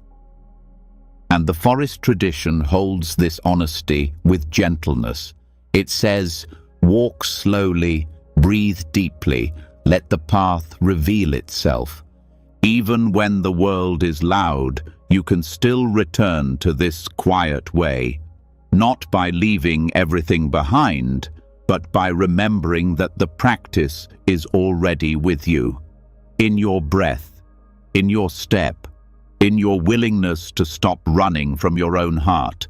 And so you walk, not to escape, but to arrive again and again where you already are. Wandering with presence teaches you that clarity doesn't always come from movement. Often, the most honest insights arise when the world stops spinning, when your effort pauses and you meet the stillness beneath it all. But even after walking without destination, even after bowing to each moment with patience, you may still long for a deeper kind of seeing, a vision that is not imagined but known. This is where another kind of path opens, not one of doing, but of settling. When the mind is no longer stirred, when the agitation begins to fade, what was always there starts to show itself. This is the power of insight meditation, the quiet clarity that arrives not by force, but by letting the mud settle. In the Buddhist tradition, the practice of insight, or vipassana, is not about controlling your thoughts. It is about learning how to observe them without clinging or resisting. When you sit with the mind just as it is, not trying to shape it into something else, the deeper layers begin to reveal themselves. You don't chase answers. You stop evaluating your progress. You begin to witness the patterns of your thinking, your emotional habits, your subtle reactions, and through that witnessing, a natural clarity begins to emerge. This clarity is not created. It's uncovered. Like a glass of water clouded with dirt, the mind does not need more effort. It needs stillness. Each time you come back to the breath, each time you return to the body, you give the particles of confusion space to settle. Not because you willed it into peace, but because you stopped stirring it. Insight doesn't mean suddenly having all the answers. It means seeing things as they are, without distortion. This includes seeing impermanence, unsatisfactoriness, and non-self, not just as ideas, but as living truths that appear directly through attention. These insights don't arrive through analysis. They arise through clear seeing, the kind of seeing that happens only when you're still enough to notice what you usually miss. In moments of feeling lost, the mind tends to react. It grasps at solutions. It loops through doubt. It scans for exit routes. But insight meditation offers a different approach. It invites you to stop resisting the lostness and start observing it, not as a problem, but as a sensation, as a collection of thoughts and feelings arising and passing. You notice how your confusion expands when you believe every thought. You notice how it softens when you just let the thought float by.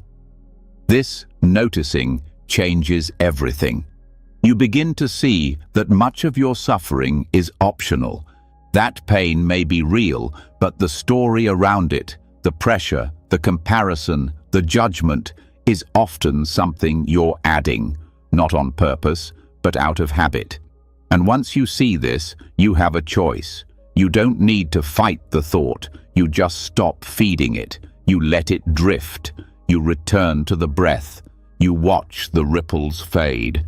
The practice is simple, but not easy. It asks you to sit still in a world that tells you movement is the solution. It asks you to feel boredom, restlessness, fear, not to fix them, but to meet them. And this is where real transformation begins, not by solving your life like a puzzle, but by learning how to be with your life as it is. You begin to notice the subtler movements of the mind, the way you resist discomfort, the way you crave resolution, the way you judge yourself for not being further along. These mental movements keep the mud stirred. But when you meet them with awareness, noticing them, naming them, letting them pass, you start to find space. And in that space, a different kind of wisdom arises, one that doesn't shout, one that doesn't argue, one that simply sees. You see how quickly your thoughts shift, how sensations arise and fade, how the story of "I am lost" is just another thought, and not a very reliable one. You see that behind the story is something quieter, a steady awareness, a stillness that does not need anything to change in order to be at peace. This awareness doesn't belong to anyone. It isn't personal. It's not a possession. It's what you are when you stop performing, when you stop reaching, when you simply sit. The more you rest in this space, the less you need your confusion to resolve. You don't need to arrive somewhere. You are already here. Insight meditation trains you to return to this moment, not just during formal practice, but throughout your day. You begin to carry the stillness with you. You walk with more awareness. You listen more deeply. You notice your reactions before they harden into habits. You respond with more care, more clarity, not because you forced yourself to be calm, but because the mud is no longer in your eyes. The deeper your practice, the more you begin to see the nature of thoughts themselves. You see that they are not problems to solve. They are events to witness. They arise from causes. They play out, and they dissolve. When you stop clinging to them, they lose their power. You begin to sense the difference between awareness and content, between the sky and the clouds, between you and the passing weather. Even strong emotions, grief, anger, shame, begin to feel different. They don't go away, but they lose their solidity. You feel them fully, but you are not drowned in them. You watch them rise, crest, and fall. You stop identifying with them. You learn to stay with the wave, trusting that it will return to stillness. The wave is not the ocean. This is the essence of letting the mud settle. You're not waiting for a perfect mind. You're learning to stop interfering with it, to stop spinning stories, to stop reacting to every thought as if it were true. You learn to pause, to breathe, to look with clarity, and not take everything so personally. This clarity changes how you relate to confusion. You stop needing it to go away. You become interested in it. You ask, what does this feel like in the body? What thought keeps looping? What belief am I holding right now? And even if the answers don't come, you stay, you watch, and in the watching, the grip loosens. Insight arises when you're not chasing it, when you're still enough to let it come to you. It may arrive as a small shift, a subtle recognition, a sense of spaciousness where there was once contraction. You don't hold on to it, you bow to it, and then you return to the practice. And the practice continues, breath by breath, moment by moment, not seeking breakthrough, but honoring presence.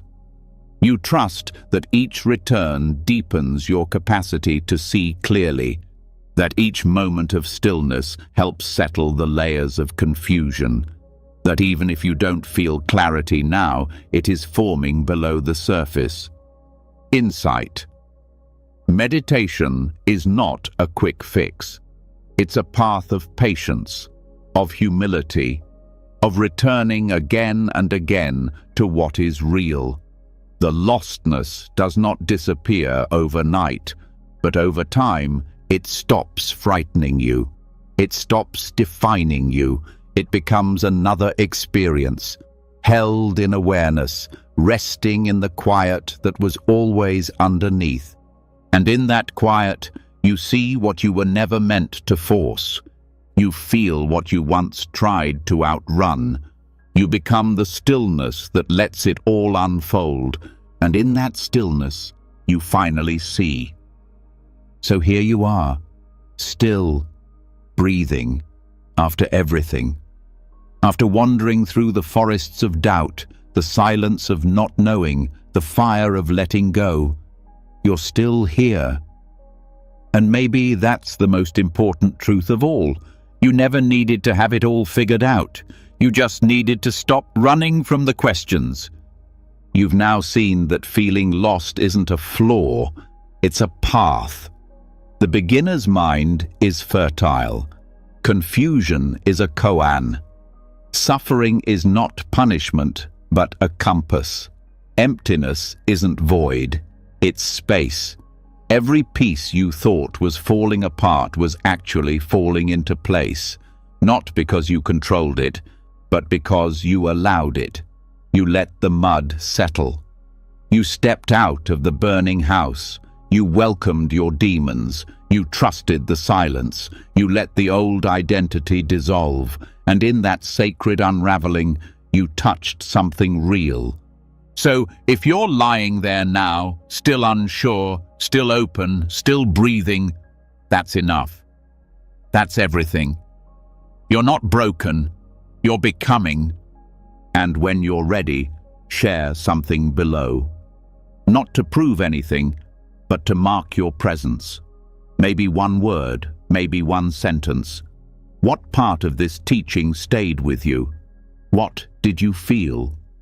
Let that comment be your own kind of breadcrumb for someone else who feels lost and might see themselves in your voice.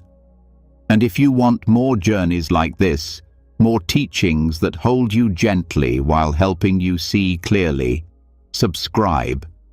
This space is for you, for your breath, your becoming, your quiet return.